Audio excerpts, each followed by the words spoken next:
Darnell Carter slammed his brakes so hard the 18-wheeler jackknifed across Highway 12.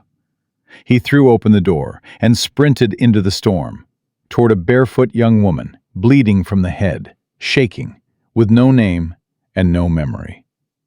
He saved her that night, took her home, named her, raised her like the daughter he'd buried 5 years ago. He had no idea she was worth $4 billion. The kidnapped daughter of one of the richest men in America, missing since 2002, declared dead. But finding out who she really was, that was the easy part. Comment what city you're watching from. Let me see how far this reaches. Subscribe now. You're going to need every part of this story. Darnell Carter was 14 hours into a 16-hour haul when he saw her. He'd been talking to the photograph taped to his dashboard.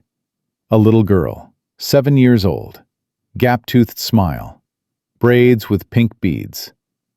Maya. He'd been talking to her picture for 5 years now. Every drive, every lonely highway, the same words every time.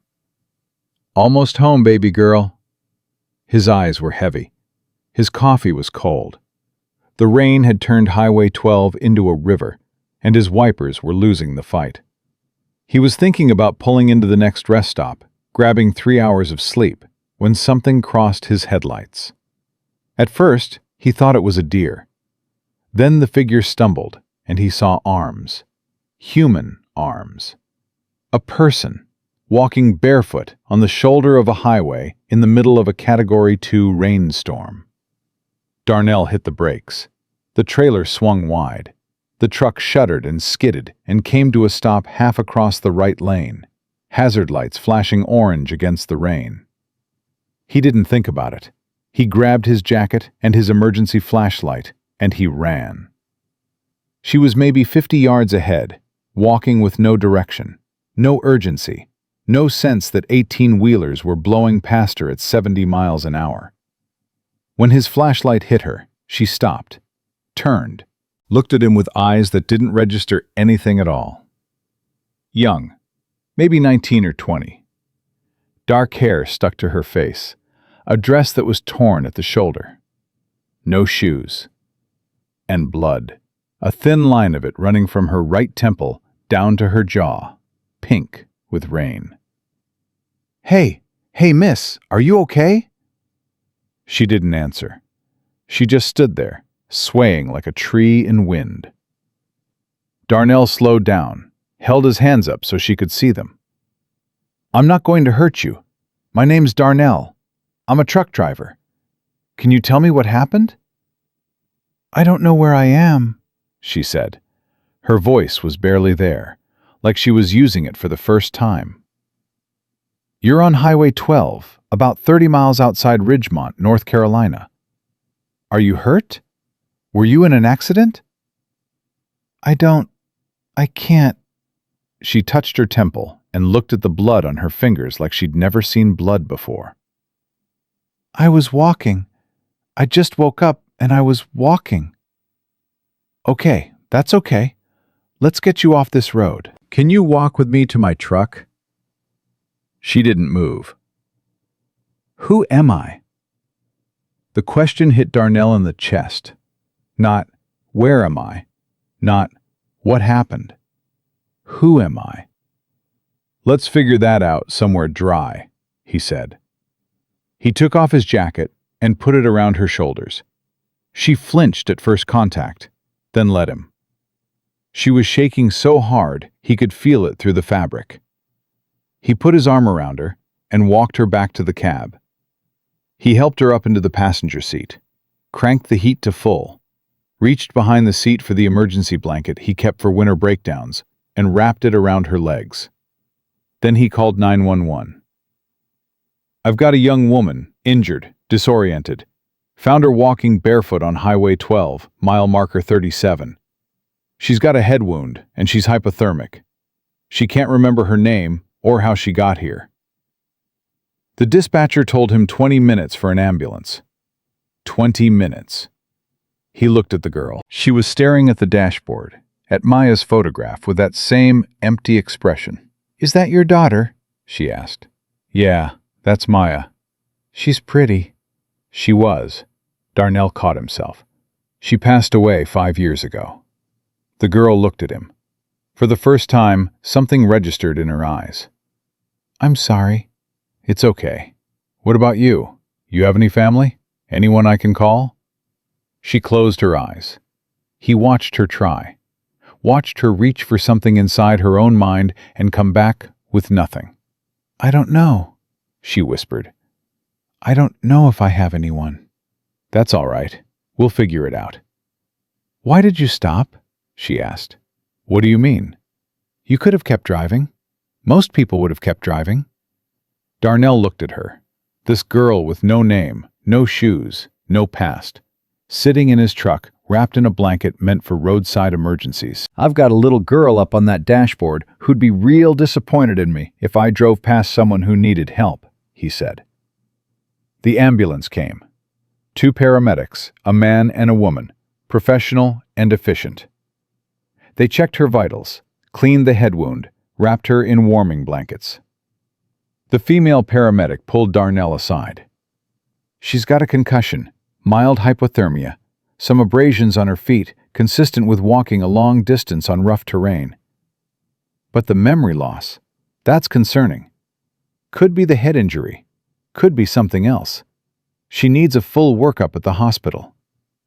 "I'll follow you in," Darnell said. The paramedic gave him a look. "You family?" "No, I just found her." "You don't have to come, sir. We've got her." "She's got nobody," Darnell said. "Right now, the only person in the world she's talked to is me. I'm coming." At Ridgemont Regional Hospital, they took her straight to the ER. Darnell sat in the waiting room for 3 hours, drinking bad coffee, calling his dispatcher to say he'd be late on his delivery, calling Mrs. Lorraine next door to let her know he wouldn't be home when expected. "You picked up a stranger off the highway?" Mrs. Lorraine's voice was sharp with concern. "Darnell Carter, what are you thinking?" "I'm thinking she's somebody's daughter, and nobody knows where she is." "You're too good for your own good. You know that?" "Good night, Mrs. Lorraine." At 2 a.m., a doctor came out. Dr. Patel, young, tired, direct. "Mr. Carter, you brought in the Jane Doe?" "Yes, ma'am." "She has a grade 2 concussion and retrograde amnesia. She can't recall any autobiographical information: name, age, family, address. Her procedural memory seems intact. She can speak, read, function normally, but her personal history is blank." "Will it come back?" "Maybe, maybe not. Amnesia from head trauma is unpredictable. Could resolve in weeks, could be permanent. We've run her fingerprints, nothing in the system. No matching dental records. We'll file a report with the National Missing and Unidentified Persons System. But honestly, Mr. Carter, if nobody's reported her missing, this could take a very long time." "What happens to her when you discharge her?" "Social services will find placement, a shelter most likely, or transitional housing if there's availability." "A shelter." Darnell said it flat, like the word tasted wrong. "It's the standard protocol for unidentified persons without—" "She can stay with me." Dr. Patel stopped. "Excuse me?" "I've got a spare room. I've got a clean record. I've got a steady job and neighbors who can check on her. She shouldn't go to a shelter. She's scared, and she's hurt, and she doesn't know who she is.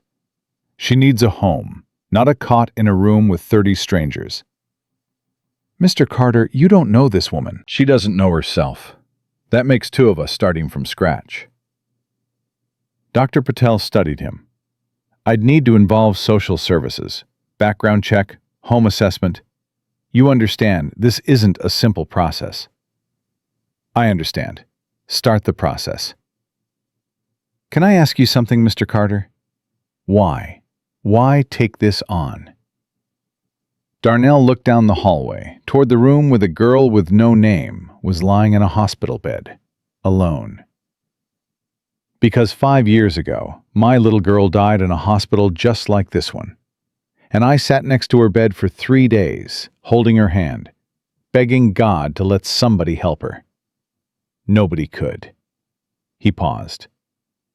Tonight, I can help somebody. So I'm helping. Dr. Patel nodded slowly. I'll make the calls.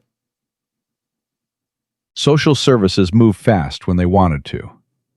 2 days of background checks, a home visit from a caseworker named Monica Reeves, who walked through Darnell's house, opening closets and checking smoke detectors, and the phone call to Pastor James at Mount Zion Baptist, who vouched for Darnell's character with a kind of conviction that doesn't leave room for argument. Darnell Carter is the finest man I know, Pastor James told Monica. He buried his wife and his daughter in the same year, and he still showed up every Sunday morning to set up chairs for service. If he says that girl needs a home, then she needs a home, and he's the one to give it.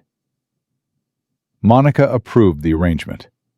Temporary guardianship of an unidentified adult female, pending identification or court reassignment. On the 3rd day, Darnell drove to the hospital to pick her up. She was sitting on the edge of the bed in donated clothes, a sweatshirt and jeans from the hospital's charity closet, sneakers 2 sizes too big. She looked up when he walked in, and he saw something in her face that he recognized. Relief. The specific relief of someone who was afraid nobody was coming. Ready? He asked. For what? To go home. Well, my home. Your home too, for now. She stood up. You really don't have to do this. I know. I could be anyone. I could be dangerous. You weigh about 110 pounds, and you're wearing shoes that don't fit. I think I'll manage. A ghost of a smile. The first one he'd seen from her. In the truck, he asked the question he'd been thinking about for 3 days. You need a name. Jane Doe isn't going to work. What do you want to be called? She was quiet for a long time. She watched the road, the trees, the small town scenery that meant nothing to her because nothing meant anything to her. Sarah, she said. I want to be Sarah. Any reason? No. It feels like it could be mine, even if it isn't.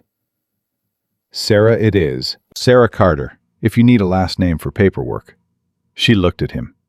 You'd give me your name? It's just a name. I've got plenty to share. It's not just a name, she said quietly. It's the only thing I have.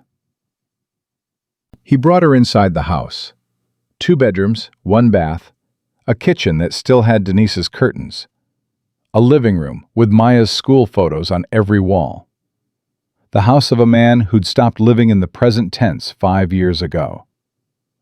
It's not much, Darnell said. It's everything, Sarah answered. You have no idea what nothing feels like until you literally have nothing, not even a memory.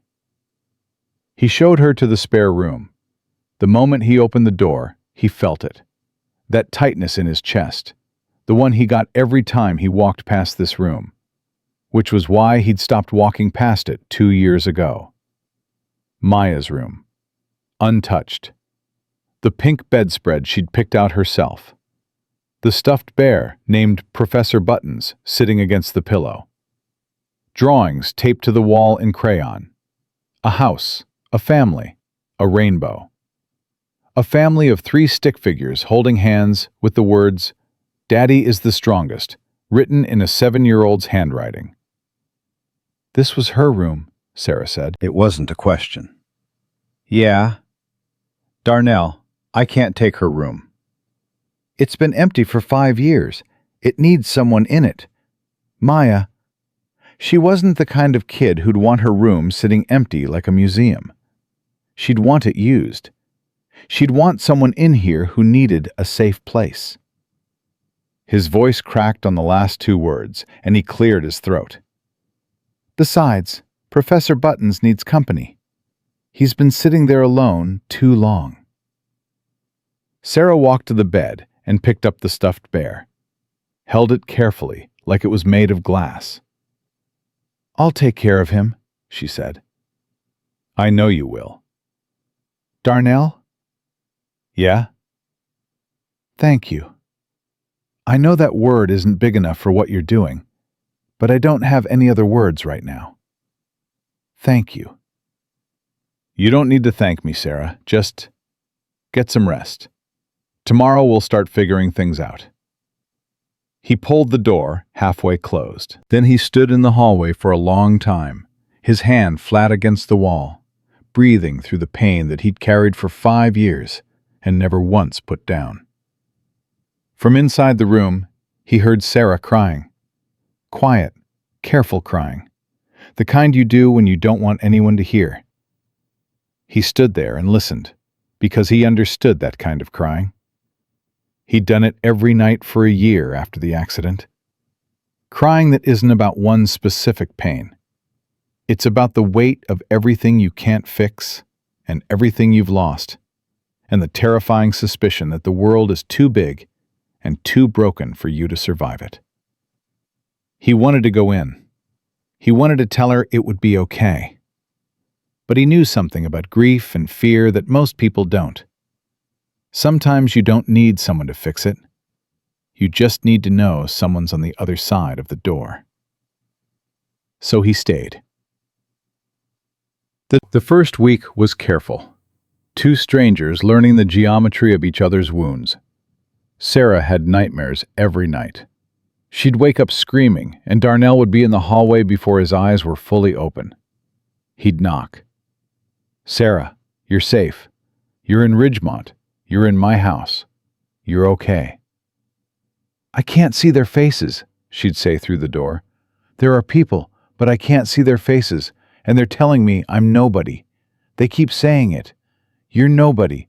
You have no name. You have a name. You're Sarah, and you're somebody. You hear me? You are somebody. He'd hear her breathing slow down, then silence. Then, quietly, Good night, Darnell. Good night, Sarah. During the days, she cooked. The first morning, Darnell came downstairs to find her making eggs, bacon, and biscuits from scratch. Biscuits so good, he stopped chewing and just stared at her. Where'd you learn to make biscuits like that? I have no idea. She looked at her own hands like they belonged to someone else. My hands just knew what to do. She cleaned the house top to bottom. She found the garden out back, overgrown, neglected, the tomato cages rusted and falling over, and she started working it with a focus that surprised both of them. You know what you're doing out there, Mrs. Lorraine observed from her porch one afternoon, watching Sarah turn the soil with the spade. I think I used to garden, Sarah said. Or someone taught me. I know how deep to plant things. I know which weeds to pull. But I don't know who taught me. Mrs. Lorraine came down from her porch and handed Sarah a glass of iced tea. Baby, whoever you were before, she's still in there. Your hands remember, even if your mind doesn't. That's something. Is it enough? It's a start. The drawings came next. Darnell came home from a 3-day haul to find the kitchen table covered in sketches. Detailed, skilled, beautiful work. A bird in flight, a woman's face, a house on a hill surrounded by trees. Did you do these? He asked. I found Maya's crayons and it just started coming. I'm sorry, I should have asked. Sarah. He picked up the sketch of the woman's face. It was stunning. Professional quality work. Don't apologize. This is incredible. I don't know who she is, Sarah said, looking at the woman she'd drawn. But I keep drawing her. The same face, over and over. Maybe she's someone from your past. Maybe she's no one. Maybe she's just a face my brain invented to fill the space where a memory should be. Darnell set the drawing down gently. Or maybe she's your mother. Sarah stared at him. Then she picked up the drawing and held it close to her chest and closed her eyes. And Darnell watched her try, physically try, to remember. Her jaw clenched. Her knuckles went white around the paper. Nothing came. "I hate this," she whispered. "I hate not knowing. I hate being empty." "You're not empty, Sarah. You cook, you draw, you grow things out of dirt. You speak, what is it, 3 languages? French, Italian, and English. But I don't know how. That's not empty. That's full of things you haven't figured out yet. There's a difference." She opened her eyes and looked at him. This man who'd stopped his truck in a rainstorm, who'd given her his dead daughter's room, who talked to her through a door every night when the nightmares came. "Why are you so kind to me?" "Because that's what you do," Darnell said. "You see someone who needs help, and you help. Everything else is just details." 3 weeks in, a Tuesday night.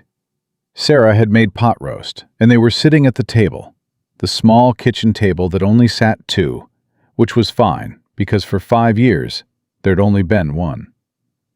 "I feel like I'm supposed to be somewhere," Sarah said between bites.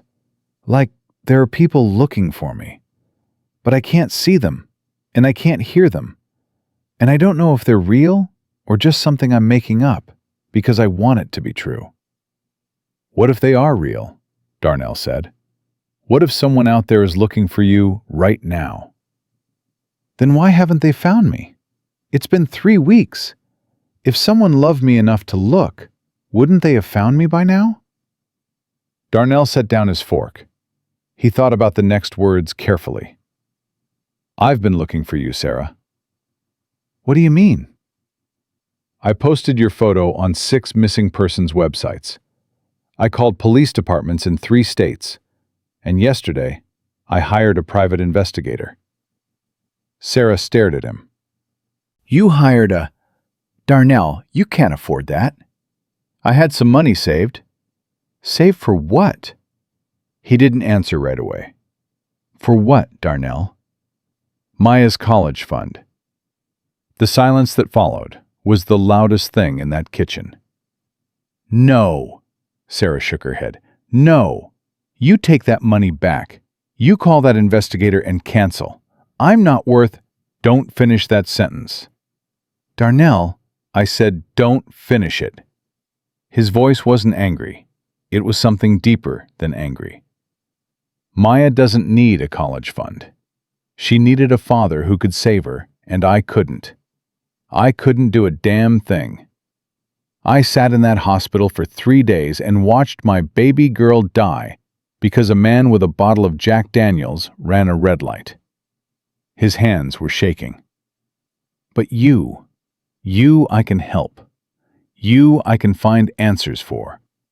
So don't you sit at my table and tell me you're not worth it. You are worth it. And Maya would want me to spend that money finding out who you are. I know my daughter. That's exactly what she'd want. Sarah's tears hit the table before she could wipe them away. "I tried to leave last night," she said. "What?"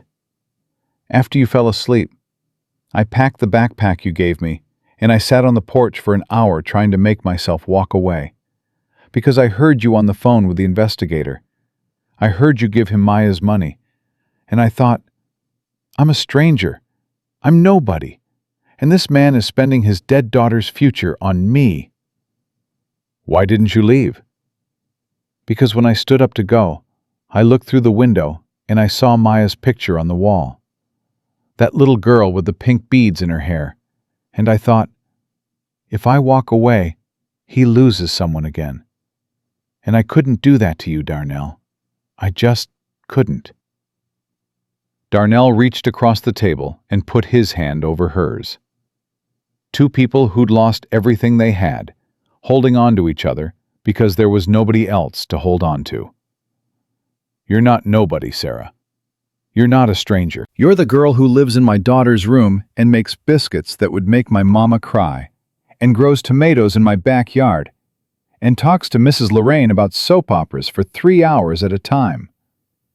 Sarah laughed through her tears. She really does talk about those soap operas. That's who you are. Right now, today, that's who you are. And whoever you were before, we'll find that too. Together. Together, Sarah repeated. Now eat your pot roast before it gets cold. You made it. Least you can do is eat it. She picked up her fork. He picked up his. And they ate in a silence that wasn't empty at all. It was the silence of two people who'd just made a promise they both intended to keep. Outside, the rain started again. Light this time. Not a storm, just a murmur. The kind of rain that washes things clean without tearing anything down. Darnell looked at the photograph of Maya on the wall. The gap-toothed smile, the pink beads. "I've got someone in your room, baby girl," he said under his breath. "I think you'd like her." And somewhere in that house, in a room that had been empty for 5 years, Professor Buttons sat propped against the pillow where Sarah had placed him, watching over another lost girl who needed a safe place to land. Darnell called Frank Guidry the next morning. The private investigator was 63, retired Ridgemont PD, the kind of man who drank black coffee and spoke in sentences that didn't waste words. "I ran her photo through every database I have access to," Frank said. "State, federal, NCIC, NamUs, international. Nothing." "How is that possible? She's a person. She exists. Someone has to know who she is." "That's what concerns me. A young woman with no fingerprint matches, no dental matches, no facial recognition hits. That's not just someone who fell through the cracks. That's someone who was kept off the grid. Deliberately." "What are you saying?" "I'm saying that whoever had this girl for the last 20-some years didn't want her found. She wasn't lost, Darnell. She was hidden." The word landed like a stone in water. "Keep looking," Darnell said. "I will. But Darnell, if I find something, it might not be something you want to hear. You understand that?" "I understand." And this girl, Sarah, if she was hidden by someone for 2 decades, there's a reason. And reasons like that don't usually come with happy endings. Darnell looked out the window. Sarah was in the garden, kneeling beside the tomato plants, dirt on her hands, wearing one of Maya's old sun hats. She was humming something. She didn't know the name of the song. She didn't know where she'd learned it. But her hands moved in the soil with the certainty of someone who'd been taught to grow things a long time ago. "Find out who she is, Frank, whatever it costs. Whatever it takes." "I'll do my best." "Don't do your best. Do better than that. She deserves better than best." Frank was quiet for a moment. Then, "You care about this girl." "She's got nobody, Frank. She doesn't even have herself.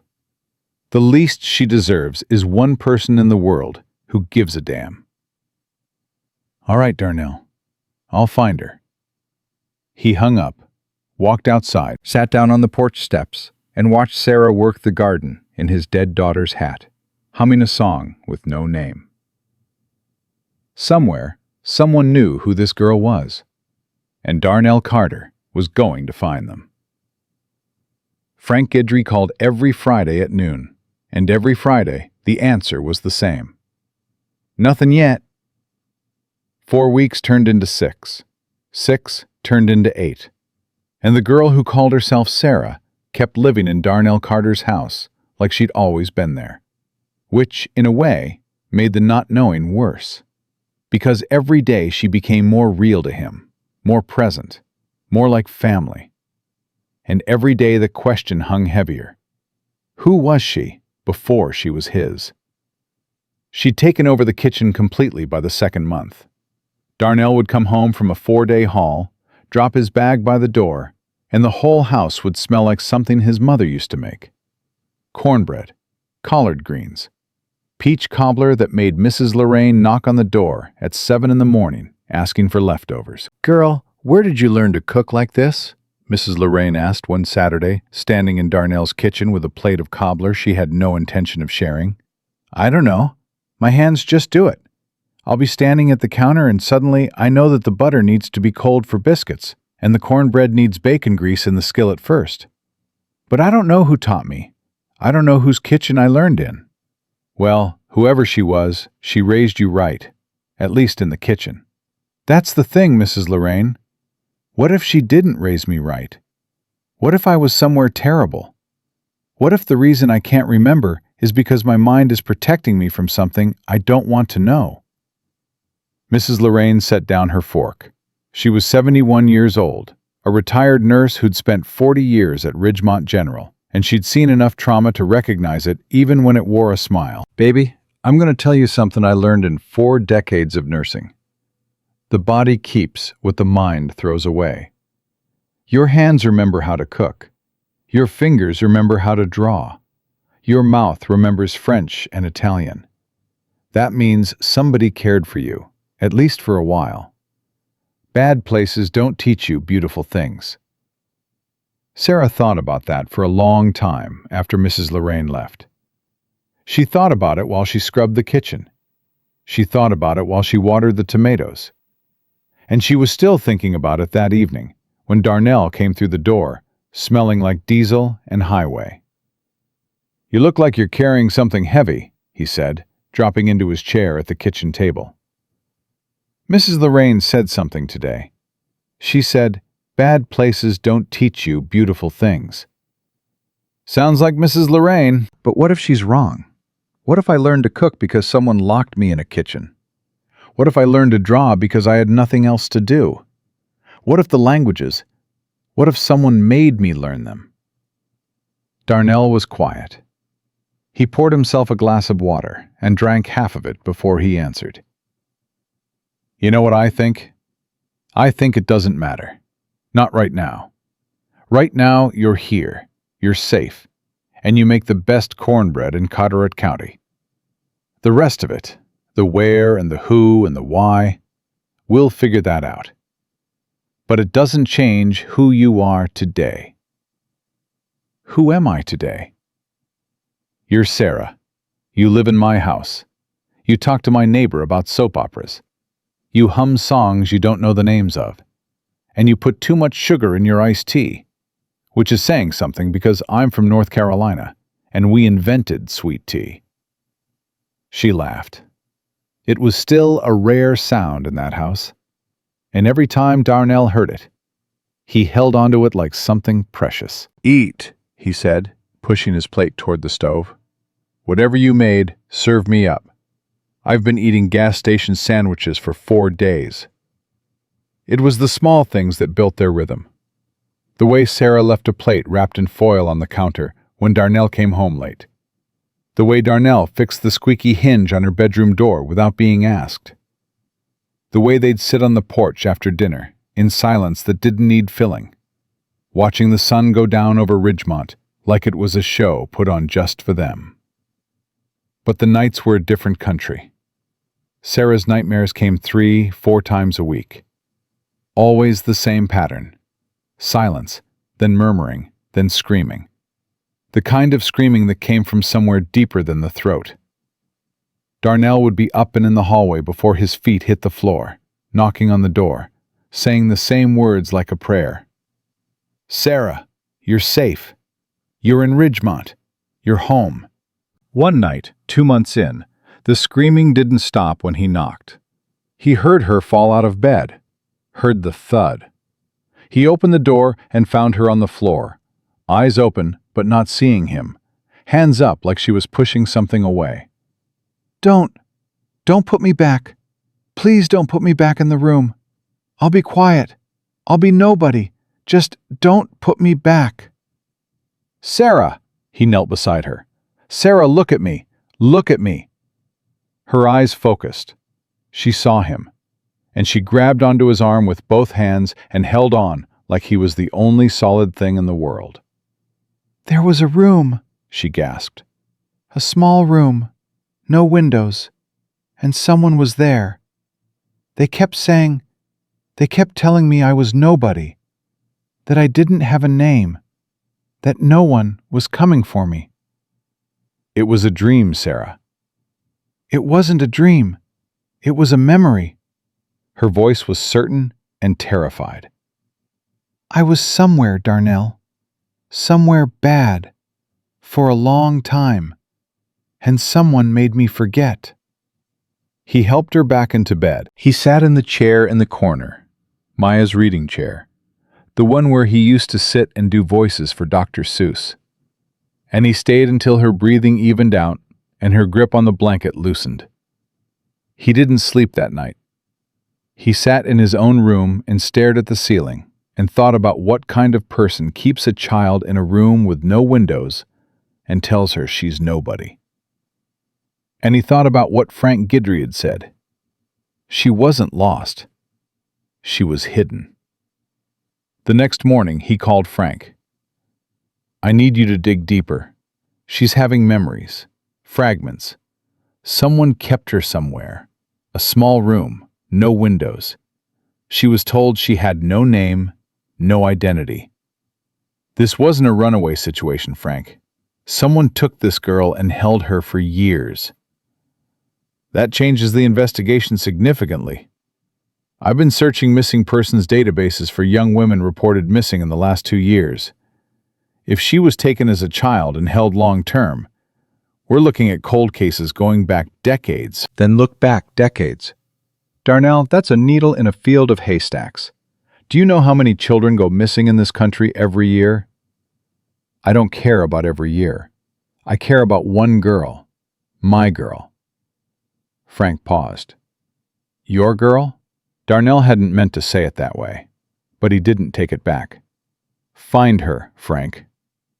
It was Pastor James who first told Darnell about the talk around town. A Sunday, after service, the congregation filing out, Darnell shaking hands and accepting the usual sympathies he'd been accepting for 5 years. Pastor James pulled him aside into the small office behind the sanctuary. Darnell, I need to speak plainly with you. You always do, Pastor. People are talking about the girl. Darnell's jaw tightened. What are people saying? You know what they're saying. Single black man, young white woman living in his house. Some folks don't have the imagination to see past the obvious assumption. She's a kid, Pastor. She doesn't even know her own name. I'm taking care of her. I know that. You know that. Mrs. Lorraine knows that. But Deacon Harris brought it up in the board meeting last Thursday. Said it didn't look right.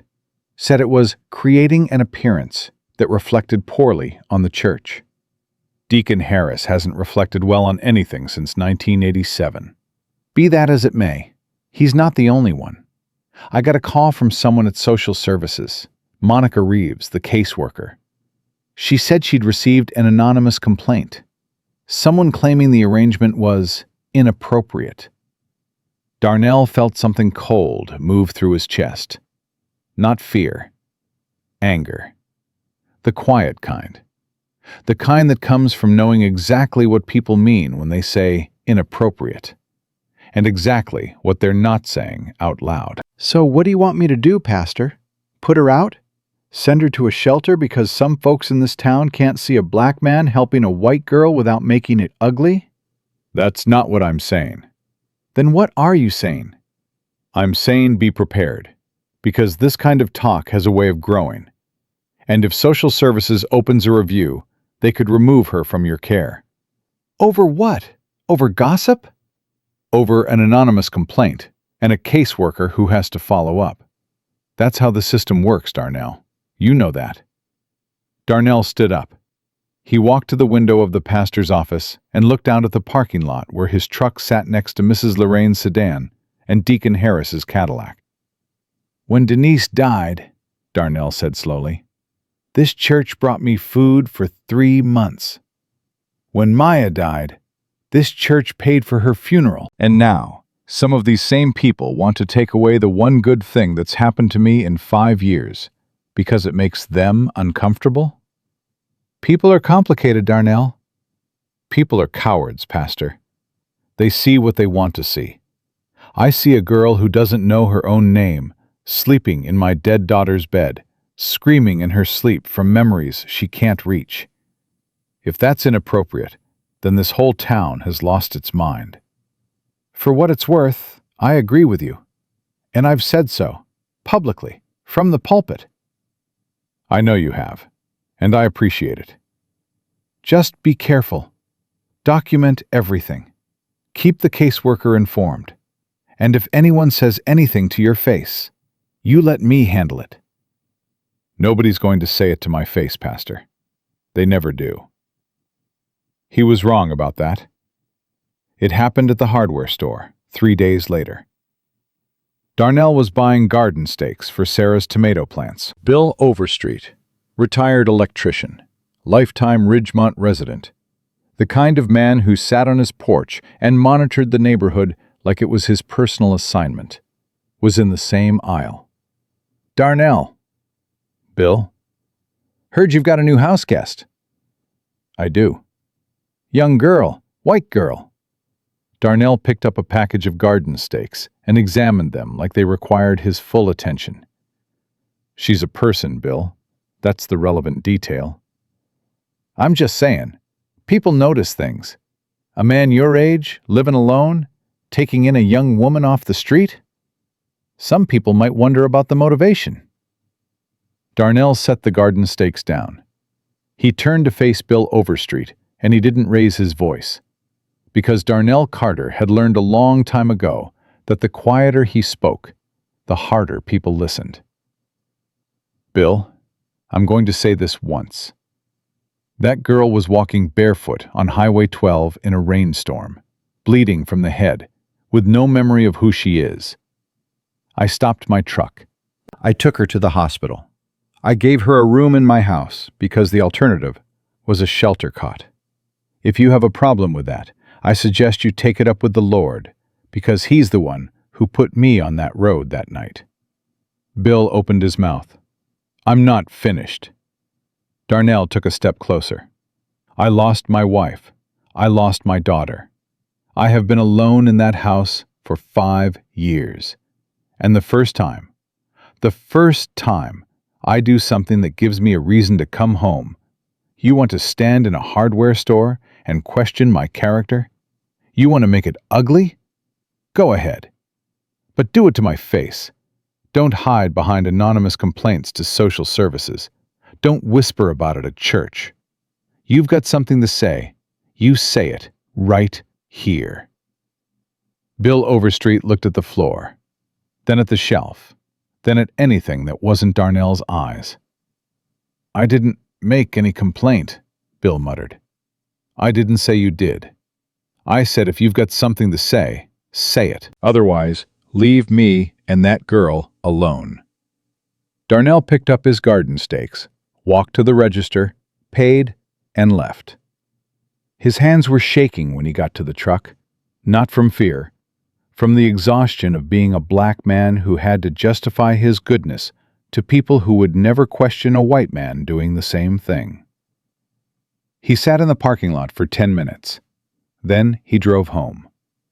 Sarah was on the porch, sketching. She'd filled 3 notebooks by now. She looked up when he pulled in and immediately read something on his face. What happened? Nothing. Darnell. He sat down next to her. Some folks in town have opinions about our arrangement. What kind of opinions? The kind that say more about them than about us. Sarah put her sketchbook down. It's because of me. Because of what I look like. Because you're black and I'm white and people are people. Some of them are good. Some of them are scared of what they don't understand. And some of them have small lives and need other people's business to fill the space. I should leave. If I'm causing you trouble, you're not going anywhere.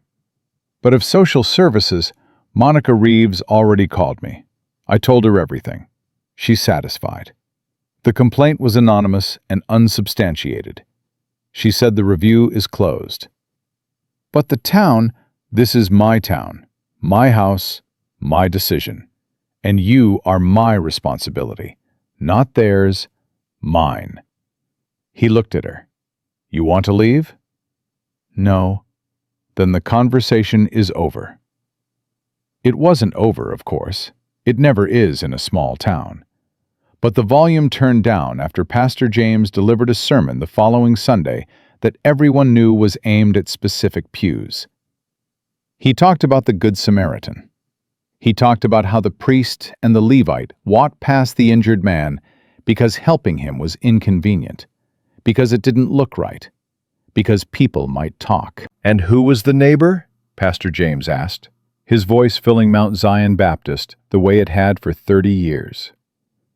Not the ones who looked away, not the ones who whispered. The neighbor was the one who stopped, the one who got his hands dirty, the one who took a stranger into his care and said, "Your life matters to me." That's the gospel, not the comfortable gospel, not the convenient gospel, the real one. Darnell sat in the third row with Sarah beside him, the first time she'd come to church. She didn't know if she was religious. She didn't know if she'd ever been to a church before. But she'd asked to come, and Darnell hadn't asked why. After the service, something unexpected happened.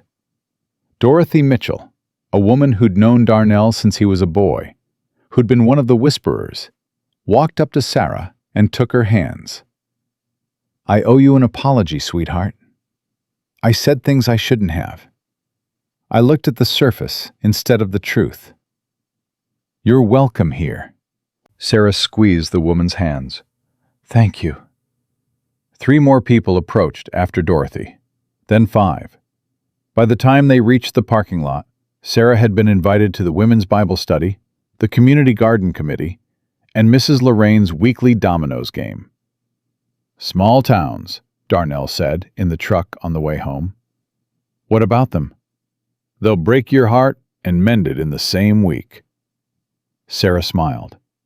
Then her smile faded, and she turned to him with an expression he hadn't seen before. Determination. "Darnell, I want to try something." "What?" "The piano, at the church. When Pastor James was playing during the offertory, my hands were moving. On my lap. Like they knew the keys." "You think you can play?" "I think my hands can. I don't know if I can." Darnell called Pastor James that afternoon. The next morning, Sarah sat down at the upright piano in the empty sanctuary of Mount Zion Baptist Church. She put her fingers on the keys. She didn't look at them. She looked straight ahead at the stained glass window above the altar, and she let her hands go where they wanted. Chopin, Nocturne in E-flat major. Played from muscle memory with a fluency that made Pastor James lower himself into a pew and cover his mouth with his hand. She played for 11 minutes without stopping. When she finished, there were tears on her face, but she wasn't crying. The tears were just there, like they'd been waiting for the music to release them. "Who was I?" she whispered to the empty church. Nobody answered. The question hung in the air with the last notes of Chopin, fading slowly, never quite disappearing. That night she drew the woman's face again, the same face she'd been drawing since the first week. But this time she added something new. A necklace, a thin chain with a small pendant.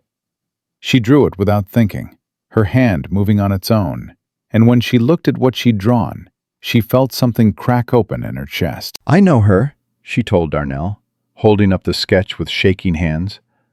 "I don't know her name. I don't know where she is, but I know her. She's real. She was real to me." Darnell took the drawing and studied it. A woman's face, elegant, kind, with eyes that looked like Sarah's, and a necklace with a pendant he couldn't quite make out. "We'll find her," he said. I promise you, Sarah, we will find her. He photographed the sketch and texted it to Frank Guidry that night with a message. New lead. Sarah drew this from memory. She thinks this woman was important to her. The necklace might be significant. Frank replied at midnight, I'll run the image. But Darnell, I've been looking at cold cases from the early 2000s, and there's something I need to tell you. Can you come to my office tomorrow? Alone? Darnell read the message 3 times. He looked down the hallway toward the room where Sarah was sleeping, where Professor Buttons kept watch from the pillow, where a girl with no past dreamed of rooms with no windows. He typed back, I'll be there at 9. Then he sat on the edge of his bed and talked to Maya's photograph on the nightstand, the way he'd done every night for 5 years. I think we're getting close, baby girl. I think we're about to find out who she is. And I'm scared, Maya. I'm scared because what if the answer changes everything? What if she's someone who belongs somewhere else? What if I have to let her go? The photograph didn't answer. It never did. But Darnell kept talking anyway, because some conversations aren't about getting answers. They're about saying the thing you're afraid to say out loud, so it doesn't eat you alive in the dark. I can't lose another one, Maya. I know that's selfish. I know she's not mine. But she feels like mine. She feels like you sent her to me. He set the photograph down. He turned off the light. And in the room next door, Sarah pressed her face into Professor Buttons and whispered to the dark, I almost remember. I'm so close. I can almost see your face. The almost was the cruelest part.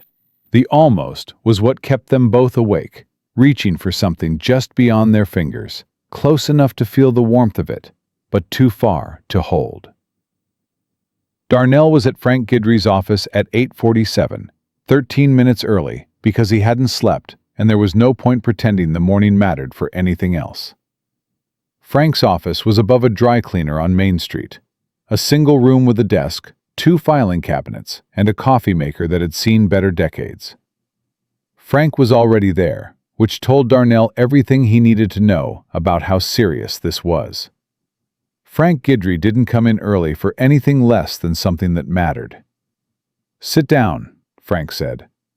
I don't want to sit down, just tell me. Sit down, Darnell. He sat. Frank opened a folder on his desk. Inside was a printed photograph, a family portrait, a man, a woman, and a little girl. The man was white, early 30s in the photo, dark hair, sharp jawline, wearing a suit that cost more than Darnell's truck. The woman was beautiful, dark-haired, elegant, wearing a thin necklace with a small pendant. And the little girl, maybe 4 or 5 years old, had her mother's eyes and her father's stubborn chin, and she was laughing at something just outside the frame. The Ashford family, Frank said. Raymond Ashford, founder and CEO of Ashford Global Systems. His wife Eleanor, and their daughter, Vivian. Darnell looked at the photograph. He looked at the woman. The dark hair, the kind eyes, the necklace. That's the woman Sarah keeps drawing. I know. Who is she? Who are these people? Frank leaned back in his chair. In 2002, Raymond Ashford was the 14th richest man in America. Tech industry. Built his company from nothing, took it public in 1998, became a billionaire before he turned 35. He had a wife he'd been with since college, and a daughter named Vivian, who was the center of his universe. What happened? On March 15, 2002, a man named Gerald Linus, former IT manager at Ashford Global, fired 6 months earlier for embezzlement, entered the Ashford estate in Greenwich, Connecticut, during a staff shift change. He took Vivian. She was 5 years old. He left a ransom note demanding $20 million. Darnell's hands had gone still on his knees. Did they pay? Ashford was willing to, had the money ready within hours. But the FBI took over. They set up a sting. Linus got spooked, went dark. No communication for 3 weeks. Then nothing. Complete silence. 4 months later, they found Linus dead in a motel room in Wheeling, West Virginia. Gunshot. Ruled a suicide. And the girl? Gone. No trace. They searched the motel, the surrounding area, every property connected to Linus. Nothing. Vivian Ashford was declared missing, presumed dead, in 2005. Eleanor Ashford, the mother. She died in 2003. Heart failure, officially. But everyone who knew her said she died of grief. Darnell couldn't speak. He stared at the photograph of the little girl laughing at something outside the frame, and he felt the floor shift beneath him. Frank, are you telling me what I think you're telling me? Frank pulled a second photograph from the folder. Sarah's hospital intake photo from Ridgemont Regional, taken the night Darnell brought her in. He placed it next to the family portrait, next to the image of Eleanor Ashford. The resemblance was undeniable. The same eyes, the same bone structure, the same mouth. Sarah looked like Eleanor Ashford, the way a reflection looks like the person standing in front of the mirror. Vivian Ashford was born on June 12, 1997. If she's alive, she'd be 26 years old. Sarah presents as mid-20s. Vivian had a small birthmark on her left shoulder blade, crescent-shaped. Does Sarah have that? Darnell closed his eyes. He'd seen it. The first week, when Sarah was hanging laundry on the line and her shirt shifted. A crescent-shaped mark on her left shoulder blade. He'd noticed it and thought nothing of it. She does. Frank nodded slowly. I need to run a DNA test. Raymond Ashford contributed his family's genetic profiles to every database that would take them. CODIS, GEDmatch, the National Center for Missing and Exploited Children. If Sarah is Vivian, a simple cheek swab will prove it. And if she is, then your houseguest is the sole heir to a $4.2 billion fortune and the daughter of one of the most powerful men in America. And everything changes. Darnell sat with that. He sat with it the way you sit with a diagnosis you didn't want. Not moving, not breathing right, just absorbing. Darnell, did you hear me? I heard you. I'm just trying to figure out what to do with it. The first thing is the DNA test. We confirm before we do anything else. I have a contact at a private lab in Raleigh. Discreet. Results in 2 weeks. Can you get a cheek swab from Sarah without telling her why? No. No? I'm not going to lie to her, Frank. She's had enough people keeping things from her. If we're doing this, she knows what we're doing and why. If you tell her and it turns out to be wrong, you've put her through hell for nothing. And if I don't tell her and it turns out to be right, she'll never trust me again. I won't do that. She trusts me.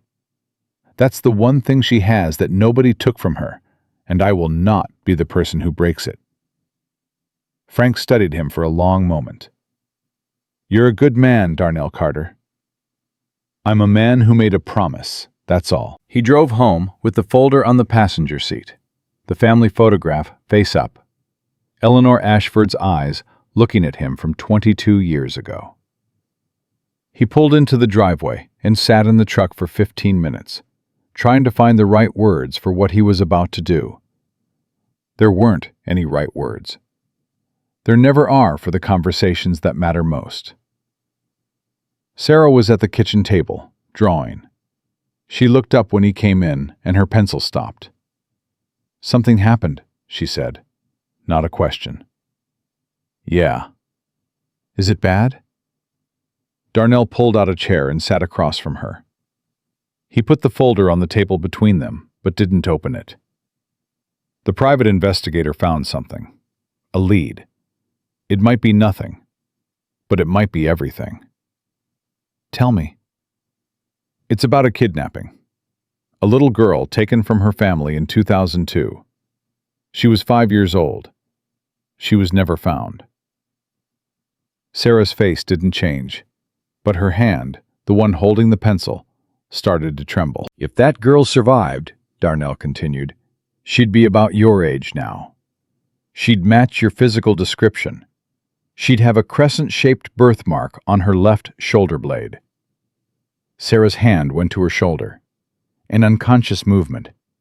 She touched the spot where the mark was, through her shirt, as if confirming it was still there. Who was she? Sarah whispered. Darnell opened the folder. He took out the family photograph and turned it so she could see. Sarah looked at the image. The man, the woman, the little girl. Her eyes moved to the woman first.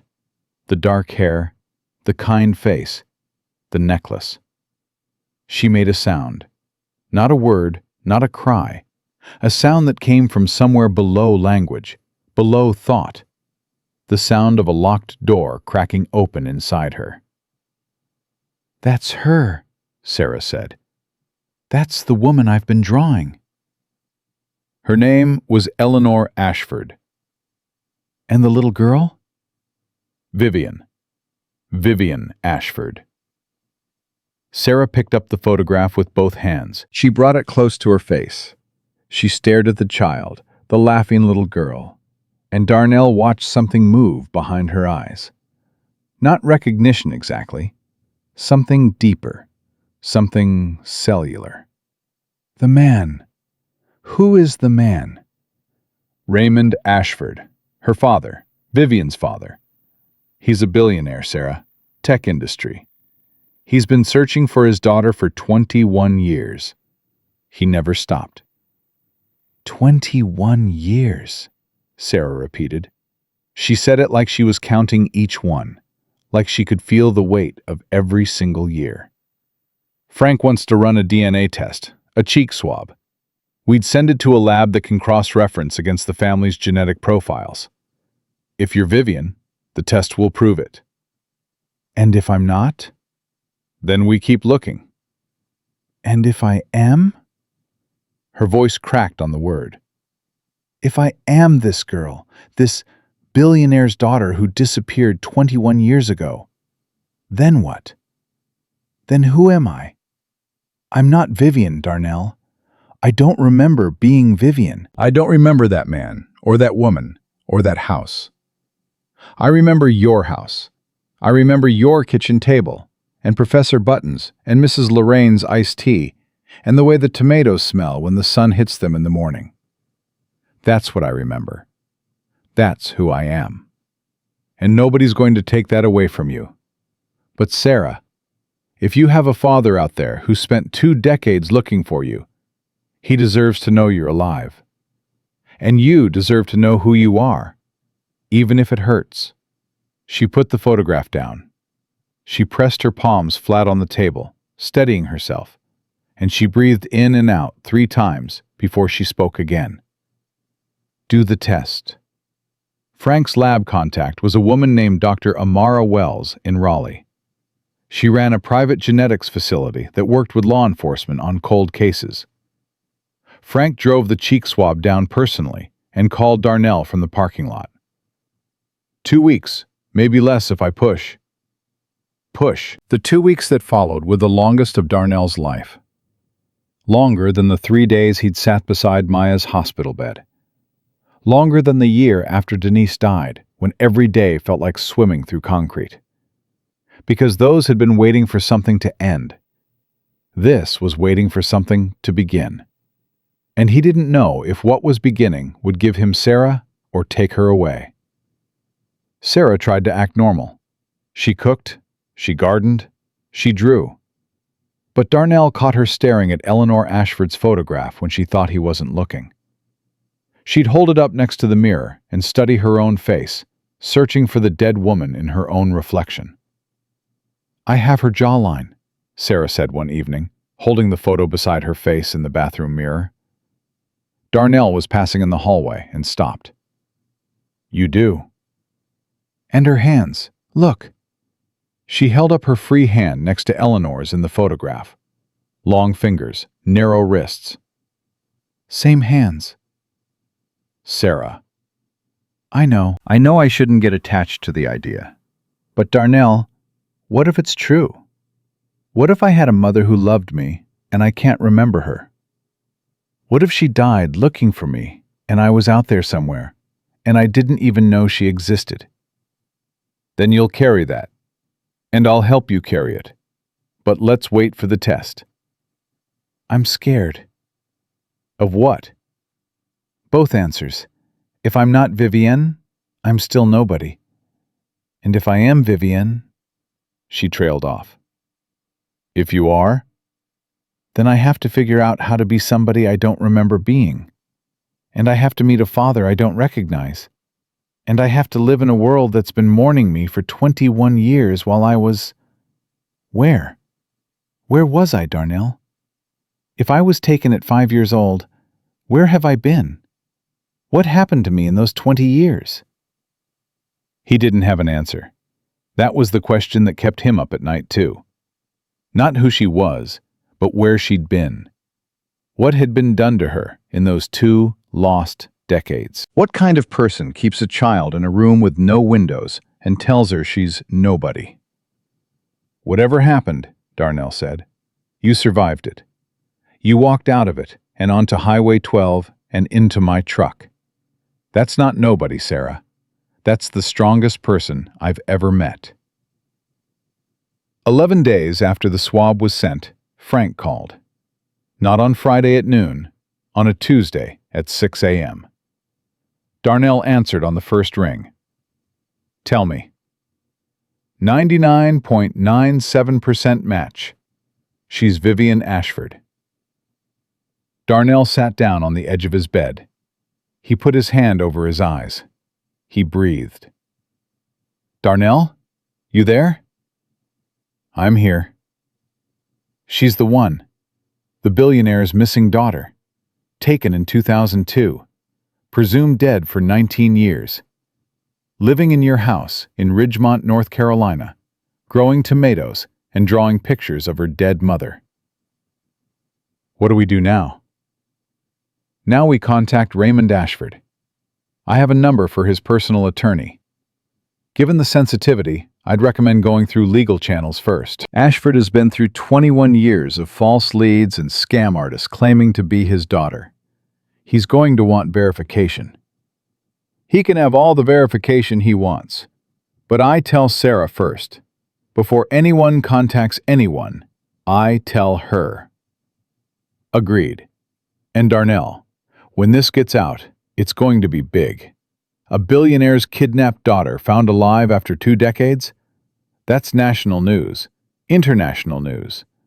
Your life is about to change." "I don't care about my life changing. I care about hers." He found Sarah in the garden. It was early morning, barely light, but she was already out there. She'd been sleeping less and less as the 2 weeks progressed, and the garden had become her place to think. She was on her knees beside the tomato plants, dirt on her hands, wearing Maya's old sun hat. "Sarah." She looked up. She saw his face, and she knew. "It came back?" "It came back." "And?" Darnell knelt down in the dirt beside her, face to face, eye to eye. The way you deliver news that will split a person's life into before and after. 99.97% match. You're Vivienne Ashford. You're his daughter, Sarah. You're Raymond Ashford's daughter. She didn't move. She didn't breathe. She knelt in the dirt with her hands full of soil, and she stared at him, and for a moment he thought she hadn't heard. Then her face broke, not like crying, like something structural giving way, like a dam that had held for 21 years finally splitting open. She folded forward, And Darnell caught her the way he'd caught her on Highway 12 that first night. Instinctively, completely, without thinking about anything except the fact that she was falling. "I have a father," she said into his chest. "I have a father who's been looking for me." For 21 years, he never gave up. "And my mother, Eleanor." She passed in 2003, a year after you were taken. The sound Sarah made then was something Darnell would never forget. A mourning cry for a woman she couldn't remember. Grief for a loss she'd already suffered 21 years ago without knowing it. "She died because of me. She died because I was gone." She died because a man took you from your family. That's not your fault. None of this is your fault. "I can't remember her, Darnell. She's my mother, and she died grieving for me, and I can't even remember her face. I had to draw it from someplace in my body that knew her even when my mind didn't. What kind of daughter can't remember her own mother?" The kind who was stolen at 5 years old and held somewhere for 20 years. The kind who survived something that was designed to erase her. You drew her face, Sarah. You drew her necklace. Part of you held on to her even when everything else was taken. That's not failure. That's love. She cried in the garden for a long time. Darnell held her and let her cry and didn't try to fix it because some things can't be fixed.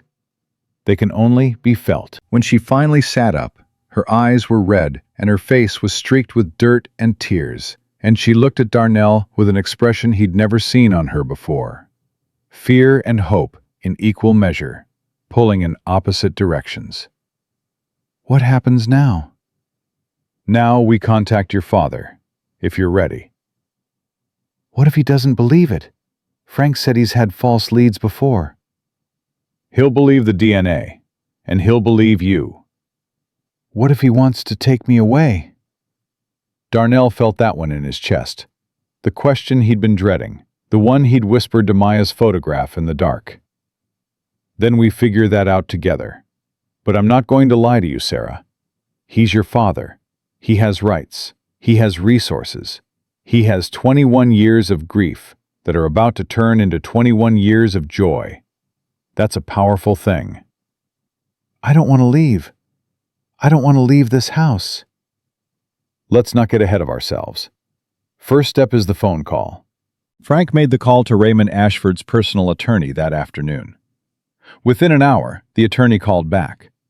Within 2 hours, a second DNA test was requested through an independent lab chosen by the Ashford family's legal team. Within 6 hours, a private jet was fueled and sitting on a tarmac in New York City, waiting for clearance to fly to North Carolina.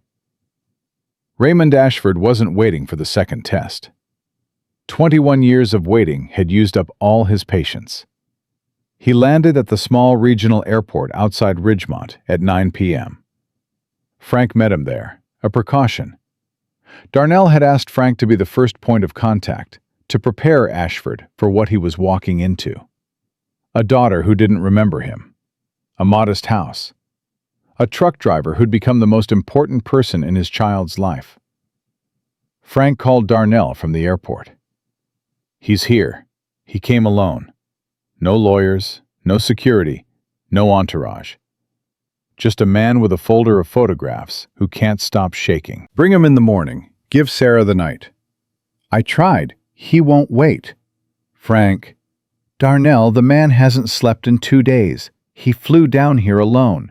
He's sitting in the terminal, holding a picture of his daughter at her 4th birthday party, and he's crying.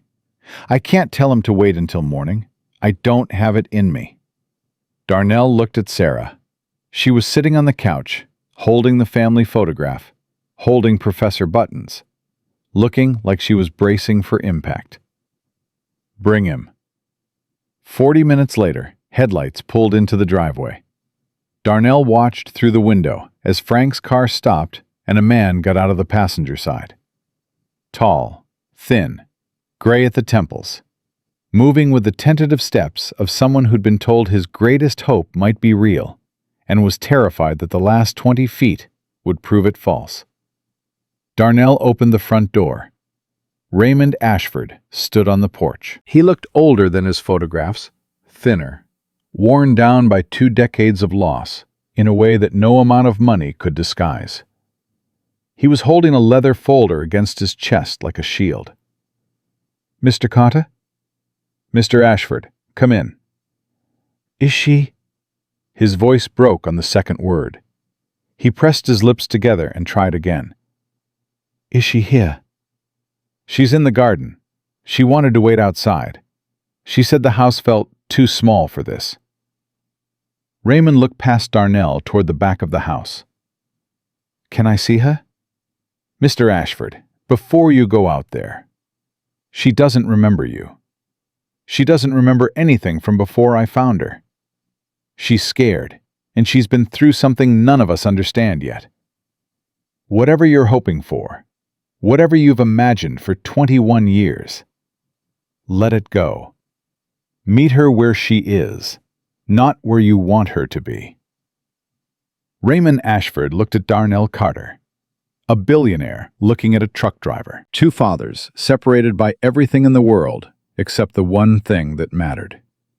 "I don't need her to remember me," Raymond said. "I just need to see her alive. Then come with me." Darnell led him through the house, through the kitchen where he and Sarah had shared 100 meals, past Maya's photographs on the wall, past the small signs of a life rebuilt from wreckage. He opened the back door. Sarah was standing by the tomato plants. She'd changed into a clean dress, one Mrs. Lorraine had bought her, and she'd taken off Maya's sun hat because she said it felt wrong to meet her father wearing someone else's daughter's hat. She was standing with her arms wrapped around herself, and when she heard the door open, she turned. Raymond Ashford stopped breathing. 21 years. 7,665 days of waking up and wondering if his daughter was alive, of hiring investigators and following leads, and offering rewards, and praying to a God he'd stopped believing in, of sitting in an empty nursery on her birthday every year, talking to a girl who might be dead, promising he'd never stop looking. And now she was standing in a garden in North Carolina, 10 feet away, with Eleanor's eyes and Eleanor's hands, and dirt under her fingernails from a life he'd never imagined for her. "Vivian," he whispered. "I go by Sarah now." Her voice was steady, but her hands were not. "I'm sorry. I know you're my father. The DNA proved it. But I don't remember you. I don't remember anything. I wish I could, but I can't." Raymond took one step forward, then stopped. Darnell watched him fight every instinct he had. The instinct to run to her, to grab her, to hold the child he'd lost and never let go. "You look like your mother," Raymond said. His voice was barely holding together. "Exactly like her." When she laughed, her whole face changed, and yours. Even the way you're standing, the way you're holding your arms. That's Eleanor. That's my Eleanor. Sarah's composure cracked. "I draw her. I've been drawing her face since I got here. I didn't know it was her, but my hands knew." Raymond couldn't hold it anymore. He sank to his knees on the grass, the leather folder falling open, photographs scattering across the ground. Vivian at 2, at 3, at 4, at 5. A little girl frozen in time, while the real one grew up somewhere no one could find her. "You're alive," he said. "My baby girl is alive." Sarah looked at Darnell. He was standing in the doorway, watching the moment he'd known was coming and dreaded anyway. The moment where the girl he'd saved became someone else's daughter. He nodded at her. "Go. It's okay." She walked to Raymond, slowly. She knelt down in front of him the way you kneel in front of something holy. "I'm sorry I can't remember you," she said. "I'm sorry I can't be the girl in those photographs. She looks happy. She looks loved. And I wish I could remember what that felt like." "We'll make new memories." Raymond reached out and took her hand, gently, like he was afraid she'd dissolve if he held too tight. "If you'll let me. We don't have to go backward. We can start here." "I'd like that," Sarah said. Darnell picked up the scattered photographs from the grass, one by one, carefully, because they were all that was left of a childhood that had been stolen. Vivian, at her 4th birthday, chocolate cake on her face, laughing. Vivian on a swing set, feet pointing at the sky. Vivian in Eleanor's arms, both of them looking at the camera with the same dark eyes. He put them back in the folder. He carried them inside, and he set them on the kitchen table next to Sarah's sketchbook, full of drawings of a woman she didn't know she remembered. 2 families' worth of photographs on a table built for 2, the past and the present, side by side, waiting to see what the future would make of them. Outside, in the garden, a father and a daughter sat on the ground together in the fading light, learning each other for the first time. Not the reunion Raymond had imagined for 21 years. Not the fairy tale. Something harder. Something real. A beginning that didn't erase the ending, but grew up beside it, stubborn and green, like tomatoes in a Ridgemont garden that had no business growing as well as they did. Darnell watched them from the kitchen window. He put his hand on Maya's photograph on the wall. "She's got a father, baby girl," he said quietly. "A real one. One who never stopped looking." And the question that had been sitting in his chest for 11 days, the one he hadn't said out loud because saying it would make it real, finally surfaced. What happens to me now? Raymond Ashford didn't leave Ridgemont. He checked into the only hotel in town, a 12-room motor lodge off Route 9 that hadn't been renovated since the Clinton administration, and he stayed, day after day. A man who owned homes in Manhattan, Aspen, and the south of France, sleeping on a mattress with a dip in the middle and a television that only got basic cable. He came to Darnell's house every morning at 8. He sat in the garden with Sarah. He told her stories. He showed her photographs. He tried, with the careful patience of a man defusing a bomb, to rebuild 21 years of absence, one conversation at a time. Sarah listened. She asked questions. She held the photographs and studied them, and sometimes something would flicker behind her eyes, a half-recognition, a shadow of memory that dissolved before she could grab it. "Your mother used to sing to you in French," Raymond told her on the 3rd morning. "Frère Jacques, every night. You'd make her sing it 3 times before you'd close your eyes." Sarah's hand went to her throat. "I hum that song. I've been humming it since I got here. I didn't know where it came from." "It came from Eleanor. It came from your mother. Tell me more about her." So he did. He told her about Eleanor's laugh, loud, surprising, the kind of laugh that made strangers in restaurants turn around and smile. He told her about how Eleanor had studied art at the Sorbonne, how she'd painted, how her studio in the Greenwich House had north-facing windows because she insisted on natural light. "I paint," Sarah said. "I draw. I didn't know why. My hands just do it." "Your mother's hands." Raymond's voice gave out on the second word, and he had to stop. Darnell watched all of this from a distance. He kept himself busy. Fixed a leaking faucet he'd been ignoring for months. Changed the oil in his truck. Repaired 3 fence posts that didn't need repairing. He gave them space because it was the right thing to do, and because being in the same room with Raymond Ashford made his chest feel tight in a way he couldn't name. On the 4th day, Raymond asked Sarah to take a walk. They went down the road past Mrs. Lorraine's house, past the church, past the hardware store where Bill Overstreet pretended not to stare. When they came back an hour later, Sarah's face was different. Closed, careful. Darnell was on the porch. Sarah went straight inside without speaking. Raymond stood at the bottom of the steps, hands in his pockets, looking up at Darnell with an expression that mixed gratitude and something else. Something harder to identify. "I asked her to come to New York," Raymond said. "I figured. I have a penthouse, 24-hour security, the best neurologists in the world, specialists in trauma-related amnesia. I can give her resources, opportunities, the kind of life she was supposed to have." "What did she say?" "She said no." Darnell didn't react. He'd known that was coming too. "She said she wants to stay here." Raymond gestured at the house. The small house. The 2-bedroom, 1-bathroom house with the sagging porch and the garden out back, and Maya's drawing still taped to the walls inside. "She wants to stay here, Mr. Carter. With you." "I didn't tell her to say that." "I know you didn't. That's what makes it worse." "Worse?" Raymond came up the steps.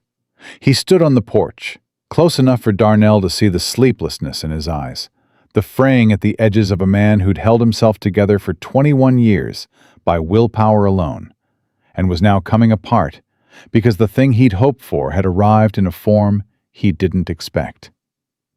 "I have spent 21 years imagining this moment. I've played it in my head 10,000 times. I find her. I bring her home. I give her back the life that was taken. That's the story. That's how it's supposed to end." "Real life doesn't have a supposed to, Mr. Ashford. She doesn't know me. She doesn't remember me. The one person in the world she trusts, the one person she calls family, is a man she met 8 months ago on the side of a highway. And I've been her father for 26 years. You've been her father. I've been here." The words landed between them like a dropped glass. Raymond flinched. "That's not what I know what you meant. And you're right. You're her father. Biology says so. The DNA says so. 21 years of searching says so. But she's been in my house for 8 months, and in that time, I've held her through nightmares. I've fed her. I've fought this town for her. I've spent my dead daughter's college fund trying to find out who she is. So when she says she wants to stay, that's not because I manipulated her. It's because I showed up. Every day. That's all I did. I showed up." Raymond was quiet for a long time. He gripped the porch railing and stared out at the road, and Darnell could see him wrestling with something. Pride, grief, the terrible mathematics of competing claims on a person's love. "I'm not your enemy, Mr. Carter. I know you're not. I could have come here with lawyers. I could have petitioned for legal custody. I could have had a court order within 48 hours declaring her my dependent and requiring her return. But you didn't. Because she's not a piece of property. She's my daughter. And I can see that she loves you. I can see that you saved her when I couldn't." His voice cracked like dry wood. "Do you understand what that does to a father? Knowing that someone else did the thing you spent 21 years trying to do? That a stranger in a truck succeeded where billions of dollars failed? I wasn't trying to succeed at anything. I just pulled over. And that's exactly why she trusts you. Because you didn't want anything from her. You just helped." Raymond turned to face him. "I want to be angry at you, Mr. Carter. I want to resent you for having 8 months with my daughter that I didn't have. But I can't. Because you gave her a life when the rest of the world had given up on her. Including me. You didn't give up. I didn't find her either." They stood on the porch together, 2 men separated by everything except the one thing that connected them. The screen door opened, and Sarah stepped out. She looked at both of them, the father she couldn't remember and the man she couldn't forget. And she said the thing that neither of them was ready to hear. I'm not choosing between you. I won't do it. So figure it out." She went back inside and closed the door. Darnell and Raymond looked at each other. For the first time, something passed between them that wasn't tension, or grief, or competition. It was the shared, slightly stunned recognition that Sarah, whoever she was, whoever she'd been, was stronger than both of them. "She's got Eleanor's temper," Raymond said quietly. "She's got her own temper," Darnell said. "I've been on the receiving end. It's considerable." Raymond almost smiled. It was the first time Darnell had seen anything close to a smile on the man's face.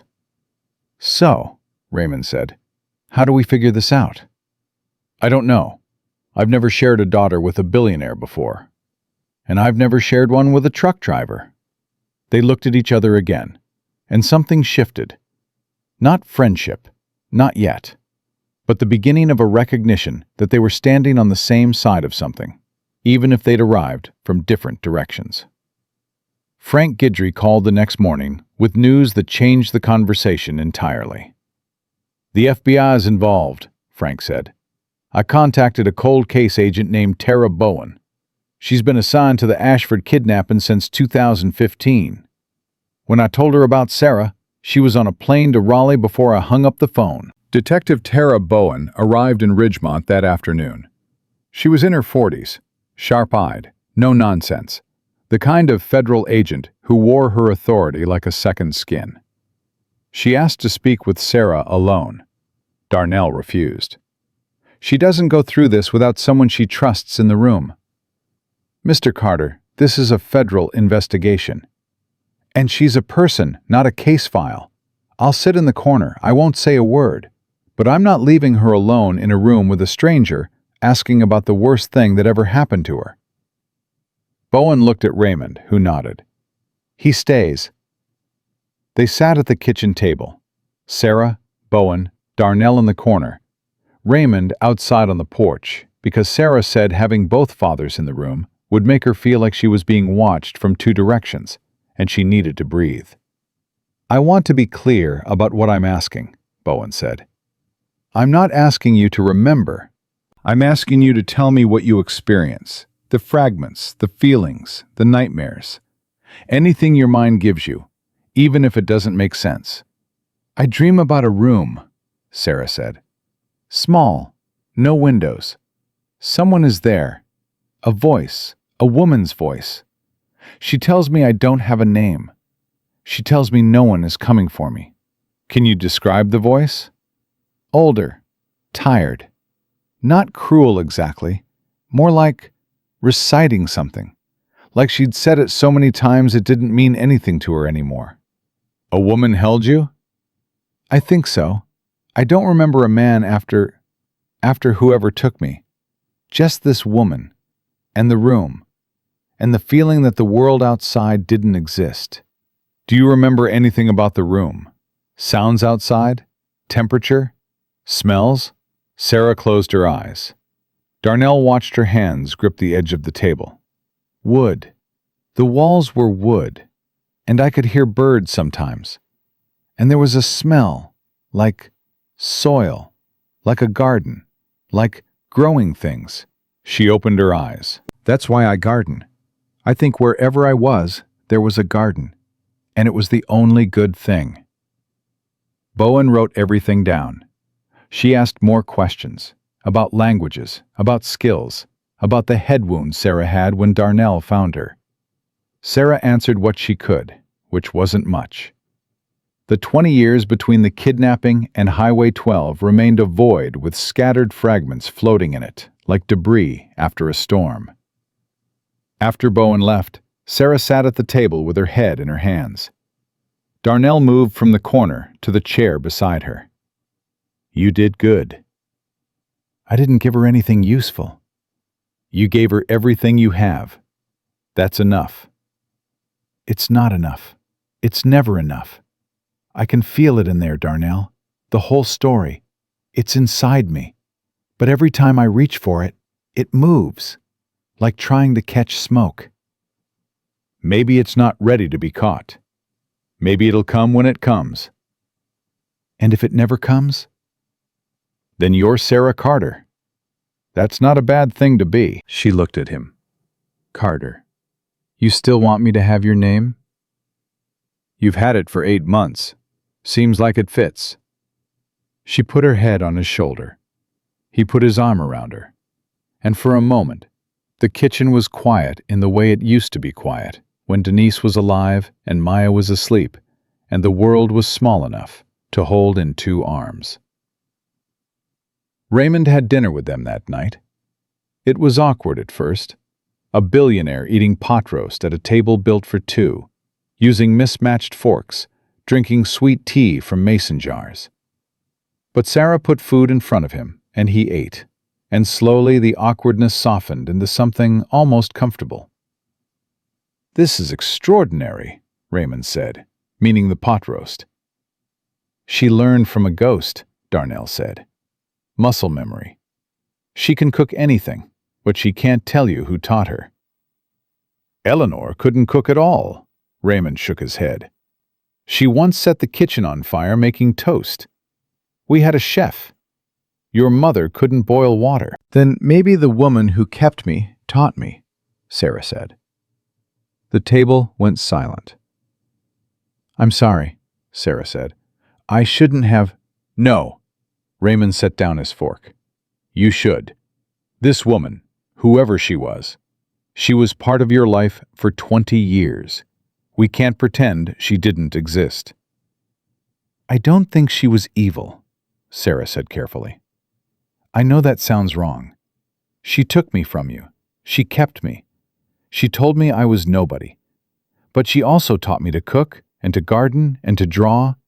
She taught me French and Italian. She gave me things, even while she was taking everything else away." "That doesn't make her good," Darnell said. "No, but it makes her complicated. And I need her to be complicated. Because if she was just a monster, then the 20 years I spent with her were just darkness. And I can't carry that. I need there to have been some light." Raymond reached across the table and touched her hand. "There was light in you, Vivienne. Sarah, whatever name you choose, the light was always in you." 2 weeks after Bowen's visit, the FBI found what they were looking for. Gerald Linus, the man who had kidnapped Vivienne Ashford in 2002, had a sister, Carol Fenn, unmarried, lived on a rural property in eastern Tennessee, 40 acres of woodland with a small house and an outbuilding. Carol Fenn had died of pancreatic cancer 9 months before Darnell found Sarah on Highway 12. The timeline fit. Carol had taken Vivienne from her brother after his suicide in 2002. She'd raised the child in isolation on the Tennessee property under a false name. No school records, no medical records, no social security number. For 20 years, Vivienne Ashford lived as a ghost, taught at home, kept from the world, told that her family was dead and that no one was looking for her. Bowen delivered the findings in person. She sat in Darnell's living room with Sarah, Darnell, and Raymond and laid it out piece by piece. "We found the property. The outbuilding matches Sarah's descriptions. Small room, wood walls, no windows in the original structure, though windows were added later. We found evidence of long-term habitation, children's books, art supplies, a piano." "A piano," Sarah whispered. "Yes, and a garden, a substantial one. The neighbors, such as they were, the nearest house was 2 miles away, said Carol kept to herself. They occasionally saw a young woman on the property in recent years, but assumed she was a relative. No one asked questions." "No one asked questions," Raymond repeated. His voice was barely controlled. "My daughter was held 2 states away for 20 years, and no one asked questions. Mr. Ashford, she was on the FBI's most wanted list. Her face was on billboards. I spent millions on advertising, and this woman kept her in the woods in Tennessee, and no one asked a single question?" Carol Fenn was meticulous about isolation. She homeschooled Sarah, never registered her for anything, never took her to a doctor. Don't call her Sarah when you're talking about what that woman did. When you're talking about that, she's Vivian. She was Vivian when she was taken, and she was Vivian when she was held, and the woman who held her doesn't get the dignity of the name she chose for herself. The room was very still. Sarah put her hand on Raymond's arm. It's okay. It's not okay. None of this is okay. I know. But I'm here now. I'm right here. Raymond put his hand over hers and held on. And Darnell could see the billionaire shaking, not with weakness, with the effort of containing a rage that had been building for 21 years, and now had a target that was already dead. Bowen continued. When Carol Fenn was diagnosed with terminal cancer, we believe she told Vivian, something that destabilized her conditioning. We don't know exactly what. Perhaps the truth. Perhaps a partial truth. Sarah left the property after Carol's death. She walked. For days, possibly weeks.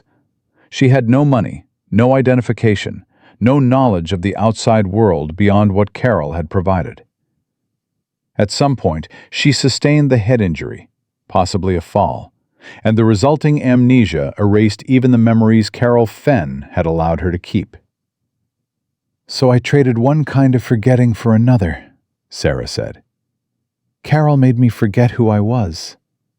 And then the amnesia made me forget who Carol made me. In a sense, yes. Will I remember, eventually? Will all 20 years come back? Bowen looked at Darnell, then at Raymond, then back at Sarah. I can't answer that. Your neurologist and therapist are better equipped. Give me your opinion. Not as an agent, as a person. Will I remember? Some of it, probably. In fragments, over time. Trauma memories are stored differently than regular memories. They tend to surface in pieces. Sensory details, emotional responses, sometimes full scenes. But 20 years of daily life with Carol Fenn, the mundane parts, the routines, those may be harder to recover. So I'll remember the worst parts, but not the normal parts? That's often how it works. I'm sorry. Sarah stood up. She walked to the window and looked out at the garden she'd built in Darnell's backyard. The garden that her hands had known how to build because another garden in Tennessee had taught them. Carol Fenn stole me from my family. She raised me in a box. She told me I was nobody. Sarah's voice was even, controlled, terrifying in its calm. And she also taught me to play Chopin, and grow tomatoes, and speak 3 languages, and make biscuits from scratch. She was the only mother I remember having, even though she wasn't my mother. My real mother died of grief while I was 2 states away learning to plant seeds. Nobody in the room spoke. I don't know how to hold all of that. I don't know how to be angry at someone who also raised me. I don't know how to mourn a mother I can't remember, while making peace with a captor I can't forget. I don't know how to be Vivian and Sarah at the same time. She turned from the window and looked at Darnell, then at Raymond. The 2 men who loved her for different reasons, from different starting points, toward the same destination. So I'm going to stop trying. I'm not going to be Vivian Ashford. I'm not going to be Sarah Carter. I'm going to be whoever I become, starting now, starting here. And I need both of you to let me do that without pulling me in different directions. Raymond spoke first. Tell me what you need. I need you to stop trying to take me to New York. I need you to stop offering me penthouses and security teams and neurologists. I need you to sit at this table and eat pot roast and tell me about my mother, and let me come to you on my terms, not yours. Done, Raymond said. No hesitation. Sarah looked at Darnell. And I need you to stop being afraid I'm going to leave. I can feel it. Every time Raymond is here, you pull back. You get quiet. You find things to fix around the house so you don't have to be in the room.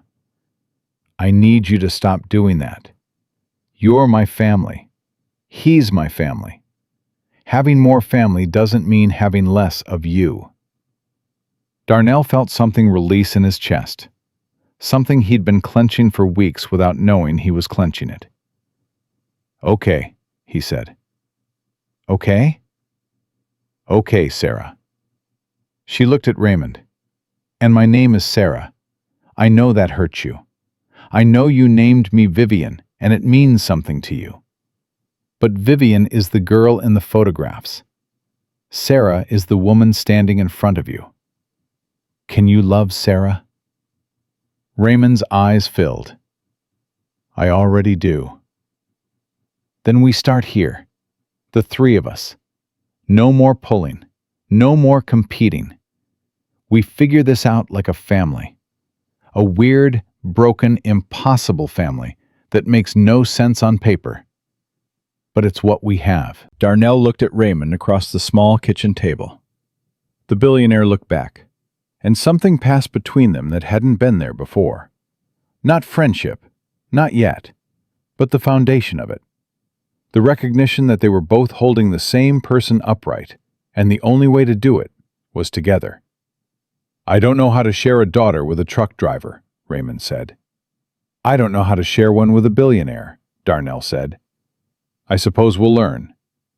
"I suppose we will." Sarah sat down between them. She picked up her fork. "Good. Now eat. The pot roast is getting cold, and I didn't spend 3 hours on it so you two could stare at each other." Darnell ate. Raymond ate. And the kitchen table, that had been too small for one broken man for 5 years, turned out to be exactly big enough for 3 people learning how to be a family that nobody expected and nobody could explain.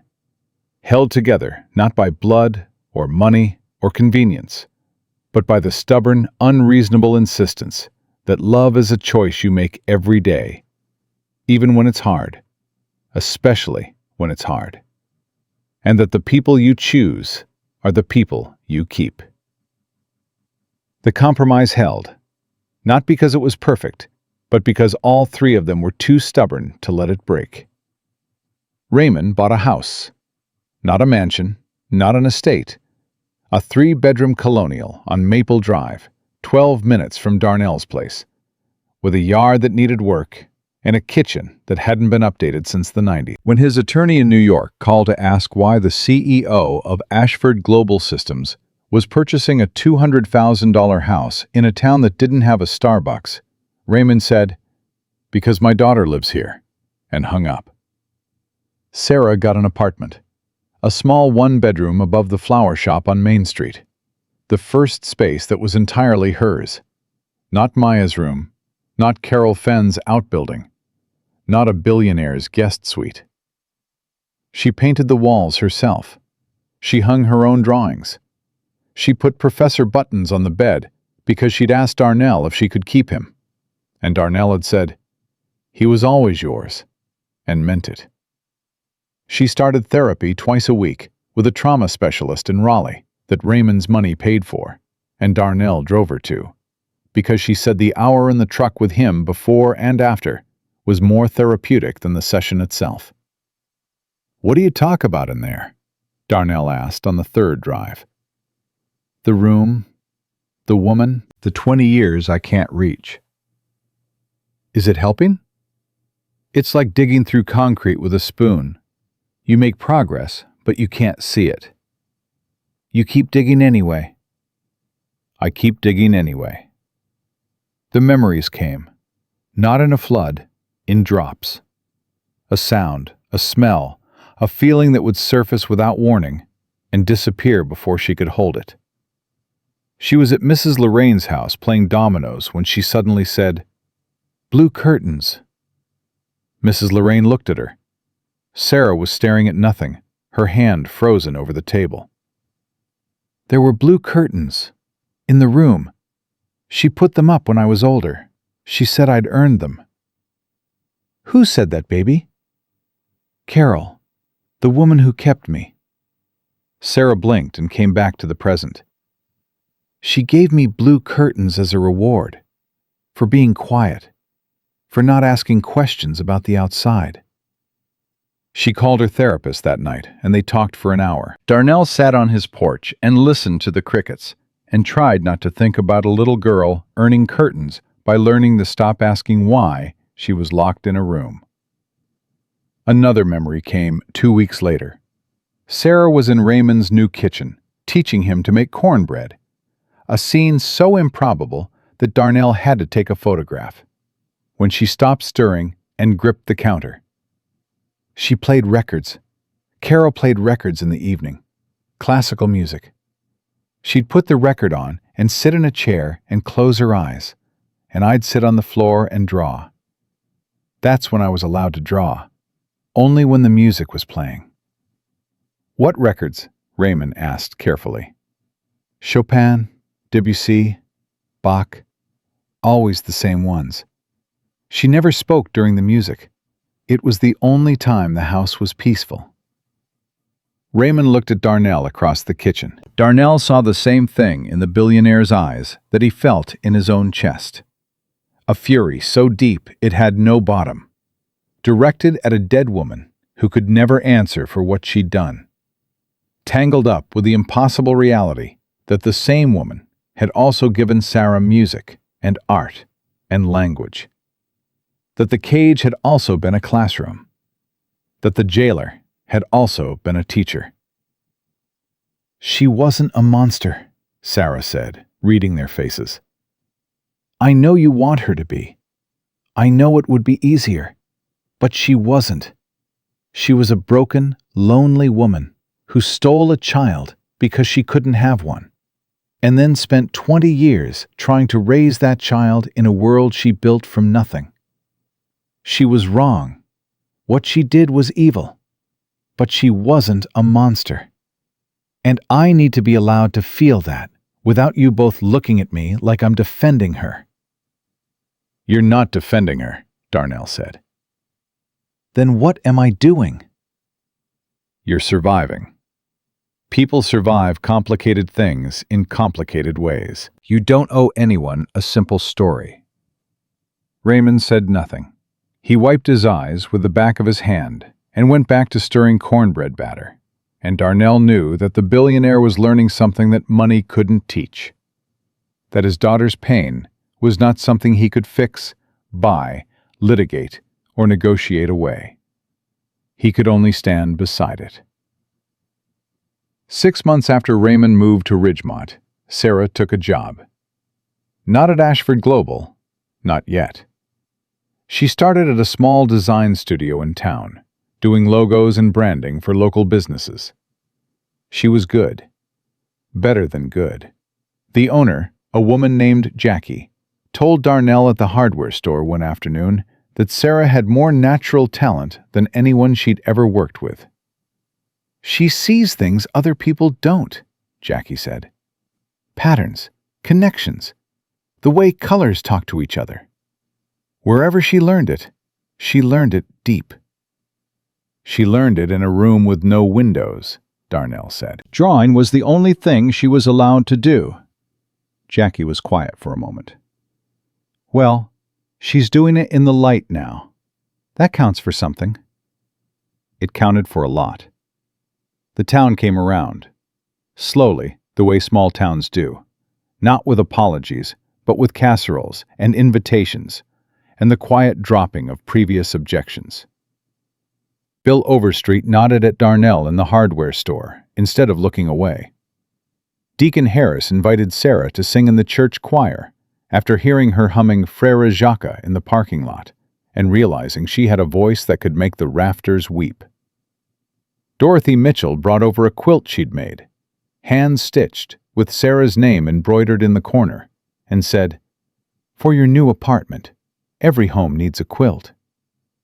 Mrs. Lorraine, who had been Sarah's first friend in Ridgemont, became something more.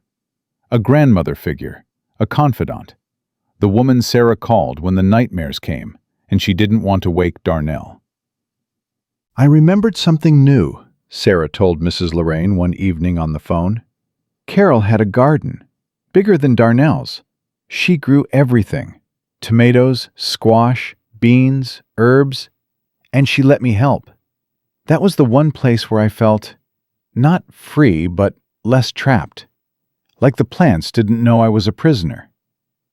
And that's why you garden. That's why I garden. Because somewhere in my body, there's a 5-year-old girl who was put in a room, and the only way she could touch the outside world was through dirt and seeds and things that grew toward the sun. Oh, baby. I'm okay, Mrs. Lorraine. I'm okay because I have people now. I have so many people. And the girl in that room had nobody. So I'm doing better than she was. You're the same girl. I know, but she didn't know she'd get here. And I do. That makes all the difference.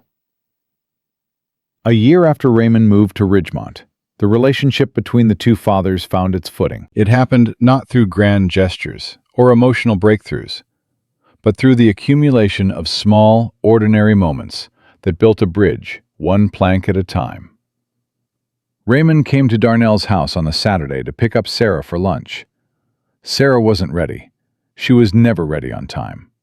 A trait that Darnell said came from Eleanor, and Raymond said came from stubbornness. And Sarah said came from having spent 20 years in a place where time didn't matter, and she was still learning that clocks existed. So Raymond waited on the porch, and Darnell brought him coffee, and they sat. "Your truck's making a sound," Raymond said. "It's been making that sound for 6 months. It's the alternator belt. I can hear the whine from here." Darnell looked at him. "You know about alternator belts?" "I rebuilt a '68 Mustang when I was 17. Before the money. Before all of it. My father was a mechanic in Trenton. I grew up under the hoods of other people's cars." "You never told me that." You never asked. They looked at each other, and for the first time, Darnell saw Raymond Ashford, not as a billionaire, not as a rival, not as the biological father competing for Sarah's heart, but as a man who'd grown up with grease under his fingernails and built something from nothing, just like Darnell had, just like Sarah was doing. "You want to take a look at it?" Darnell asked. "I thought you'd never ask." They spent 2 hours under the hood of Darnell's truck. Raymond replaced the alternator belt with hands that remembered what they'd learned 40 years ago. Darnell handed him tools and held the flashlight, and they talked. Not about Sarah, not about the kidnapping, not about the FBI investigation, or the therapist, or the 21 years. They talked about engines, about the satisfaction of fixing something mechanical, something with parts that made sense, where the problem had a solution, and the solution had a sound. The clean hum of a belt running true. Sarah found them there when she finally came out. 2 men, covered in engine grease, drinking sweet tea, arguing about whether Ford or Chevy made a better truck. "Ford," Darnell said, "and that's not negotiable."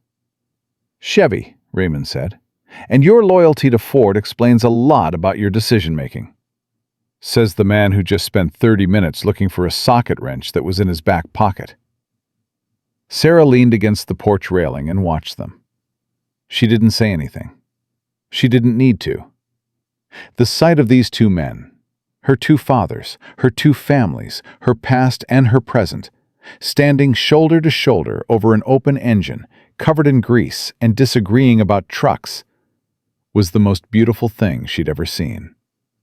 More beautiful than Chopin, more beautiful than any drawing she'd ever made. She took a photograph with a phone Raymond had bought her. She'd frame it later and put it on her apartment wall, next to the family portrait of Raymond, Eleanor, and 5-year-old Vivian. 2 photographs, 2 families, one story that nobody would believe if she told it. 2 years after Darnell found her on Highway 12, Sarah drove to Tennessee. She didn't tell anyone she was going. She borrowed Darnell's truck on a Thursday morning, said she had errands in Raleigh, and drove 5 hours west instead. She found the property, 40 acres of woodland outside a town called Dunlap, A small house with a tin roof and an outbuilding that had once been a storage shed, and then been a prison, and then been a classroom, and then been a home. She sat in the truck for 20 minutes before she got out. The house was empty. The FBI had processed it months ago. The door was unlocked. She walked in. It was smaller than she remembered, or smaller than her body remembered, since her mind still couldn't access the memories directly. But her feet knew the floor plan. Her hands knew the height of the kitchen counter. Her body moved through the space with a familiarity that made her stomach turn. She found the room, the outbuilding. The door was open. The FBI had removed the lock. She stood in the doorway and looked at a space that was maybe 10 by 12 feet. Wood walls. A window that had been added later. She could see the newer framing. A mattress on the floor, stripped bare. Hooks on the wall where drawings had hung. A shelf with books still on it. And in the corner, a record player. Sarah walked to the record player. She lifted the lid. Inside was a record. Chopin, Nocturne in E-flat major. The same piece she'd played at Mount Zion Baptist Church from muscle memory that had made Pastor James cover his mouth. She didn't cry. She expected to cry, but she didn't. Instead, she felt something she hadn't expected. Pity. Not for herself. For Carol Fenn. For a woman so broken by loneliness and her brother's madness that she'd stolen a child and kept her in the woods and tried to build a family from captivity and control. A woman who played classical records every evening and sat in a chair with her eyes closed because the music was the only thing that made her feel like a real person in a real life, instead of what she actually was. A kidnapper living in hiding with someone else's daughter. "You were wrong," Sarah said to the empty room. "You were wrong about everything. I was somebody. I had a name. I had a father who never stopped looking. And I had a mother who loved me so much that losing me killed her." She closed her eyes. "But you also kept me alive. You fed me. You taught me. You gave me Chopin and gardens and languages I didn't know the use of until I needed them. I can't forgive you. I will never forgive you. But I can acknowledge that you existed, and that you shaped me, and that some of what you gave me was the only reason I survived losing everything else."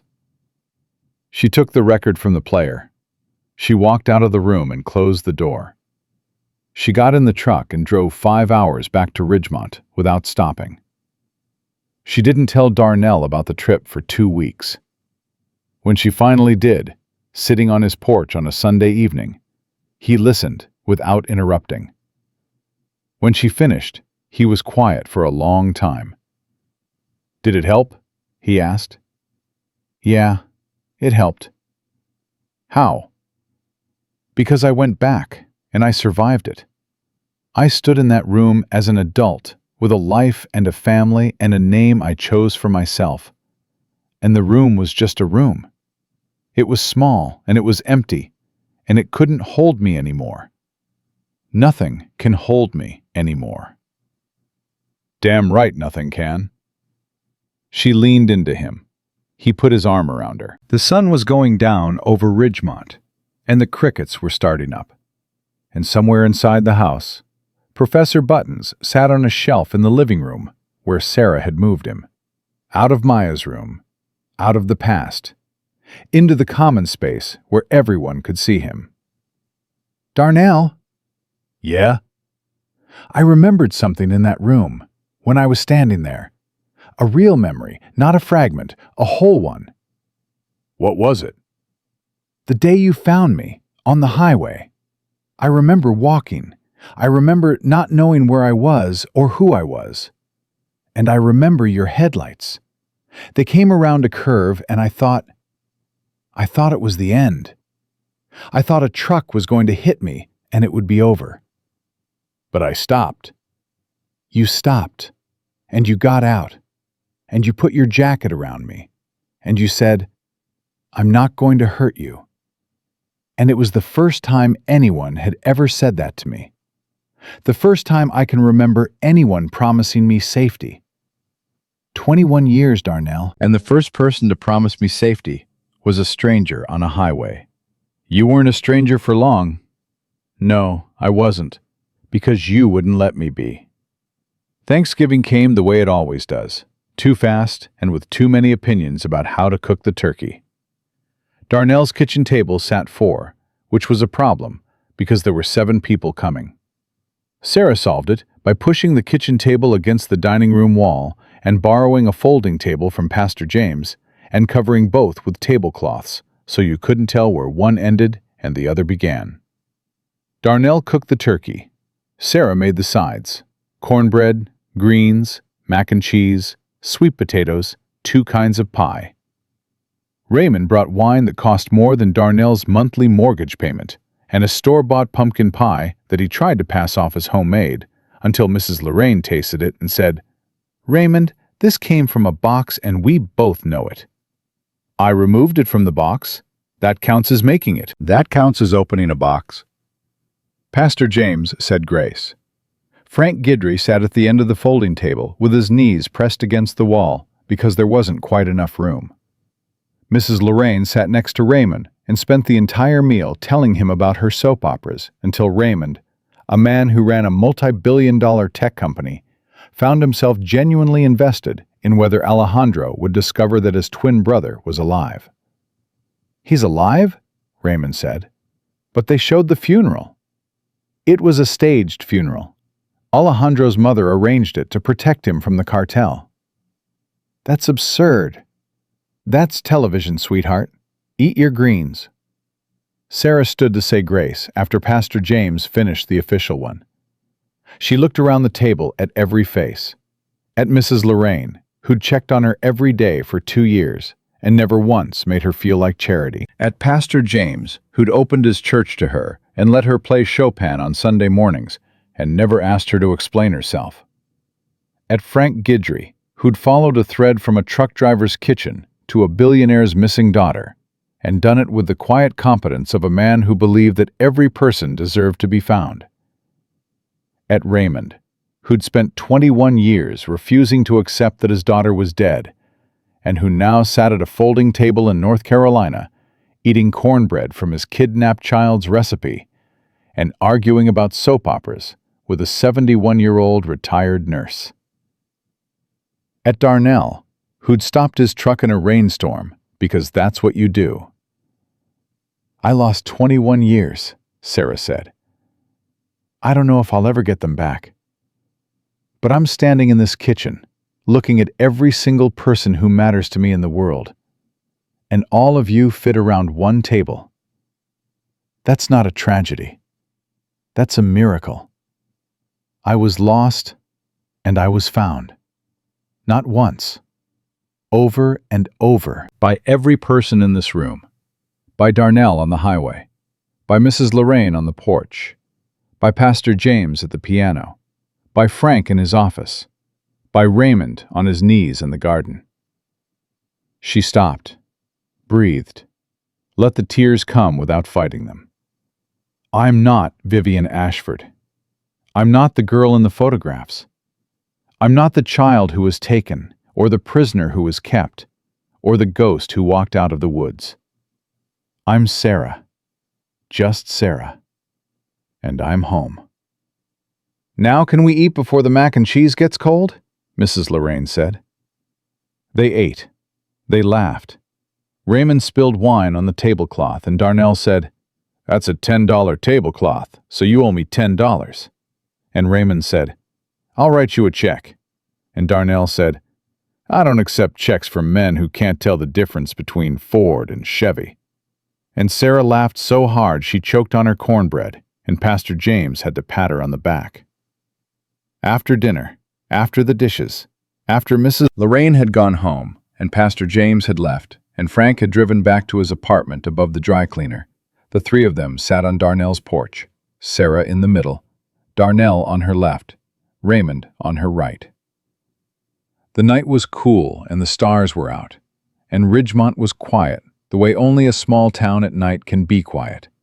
Not empty, just resting. "I went back to the property in Tennessee," Sarah said to Raymond. She hadn't told him yet. She told him now. About the house, the room, the record player, the Chopin record she'd taken. Raymond didn't speak for a while. When he did, his voice was rough.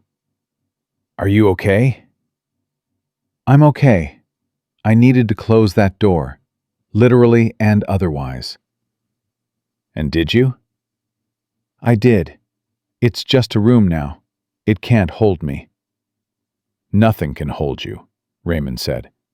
"I spent 21 years and $4 billion proving that." "Well," Darnell said, "I spent about $45 in gas and a jacket I never got back. So." Raymond laughed. A real laugh, full and surprised and warm. Sarah looked at Darnell, and Darnell winked at her. And she shook her head and leaned back in her chair and closed her eyes. "Maya would have liked this," Darnell said. He said it quietly, not to anyone in particular, just to the night. "Tell me about her," Raymond said. "You've never told me about her." So Darnell did. He told Raymond about Maya's laugh, big and ridiculous, too loud for her body. About how she insisted on wearing rain boots every day for an entire summer because she liked the sound they made on the kitchen floor. About how she drew pictures of their family and labeled everyone: Mommy, Daddy, Maya, Professor Buttons, like the stuffed bear was an official member of the household. About how she'd say, "Daddy is the strongest," every night before bed, not because it was true, but because she believed it, and that was the same thing. "She sounds extraordinary," Raymond said. She was 7. She didn't have time to be extraordinary. She just had time to be loved. That's more than most people get in a lifetime. "Yeah, I suppose it is." Sarah reached out and took both their hands, Darnell's left, Raymond's right. She held them, and the three of them sat on the porch in the dark, connected, improbable, real. "Dad," Sarah said. Both men looked at her. She smiled. "I meant both of you." Darnell Carter never gave interviews. When the national media found the story, and they found it fast once the FBI case file became public, reporters called, producers called, publishers called. Raymond handled most of it with lawyers and press statements, and the controlled precision of a man who'd been managing public narratives for 30 years. But one journalist got through. A woman from the New York Times who showed up at Darnell's door on a Saturday morning and asked for 5 minutes. "Why did you stop?" she asked. "That night on the highway. Why did you pull over?" Darnell leaned against the doorframe. He thought about it. Not because he didn't know the answer, but because he wanted to say it right. "Because my daughter raised me better than that." "Your daughter? Maya?" "Maya. She was 7 years old, and she believed her daddy was the strongest man in the world. I wasn't. I'm not. But that night, on Highway 12, I saw a girl who needed somebody to be strong for her. And I thought about Maya. And I thought, if my baby girl is watching from wherever she is, what does she want me to do?" And the answer was stop. The answer was always stop. The answer was always help. "That's not courage, ma'am. That's just being the man my daughter thought I was." The journalist wrote her article. It went viral. The story of a black truck driver who stopped in a rainstorm and saved a billionaire's missing daughter became the kind of story that people shared and cried over and forgot about in a week, the way the internet always works. But in Ridgemont, North Carolina, where the internet meant less than a handshake and a casserole, the story kept living. Not as a headline, as a family. Sarah worked at Raymond's company eventually. Not because he asked, because she was ready. She started in the design department, creating things from nothing, the way she'd always done. The way her mother had done with paint, and her captor had done with seeds, and her father, her first father, her highway father, had done with a spare room and a stuffed bear named Professor Buttons. She visited Darnell every weekend. She called him every night. She still called him Dad. She called Raymond Dad, too.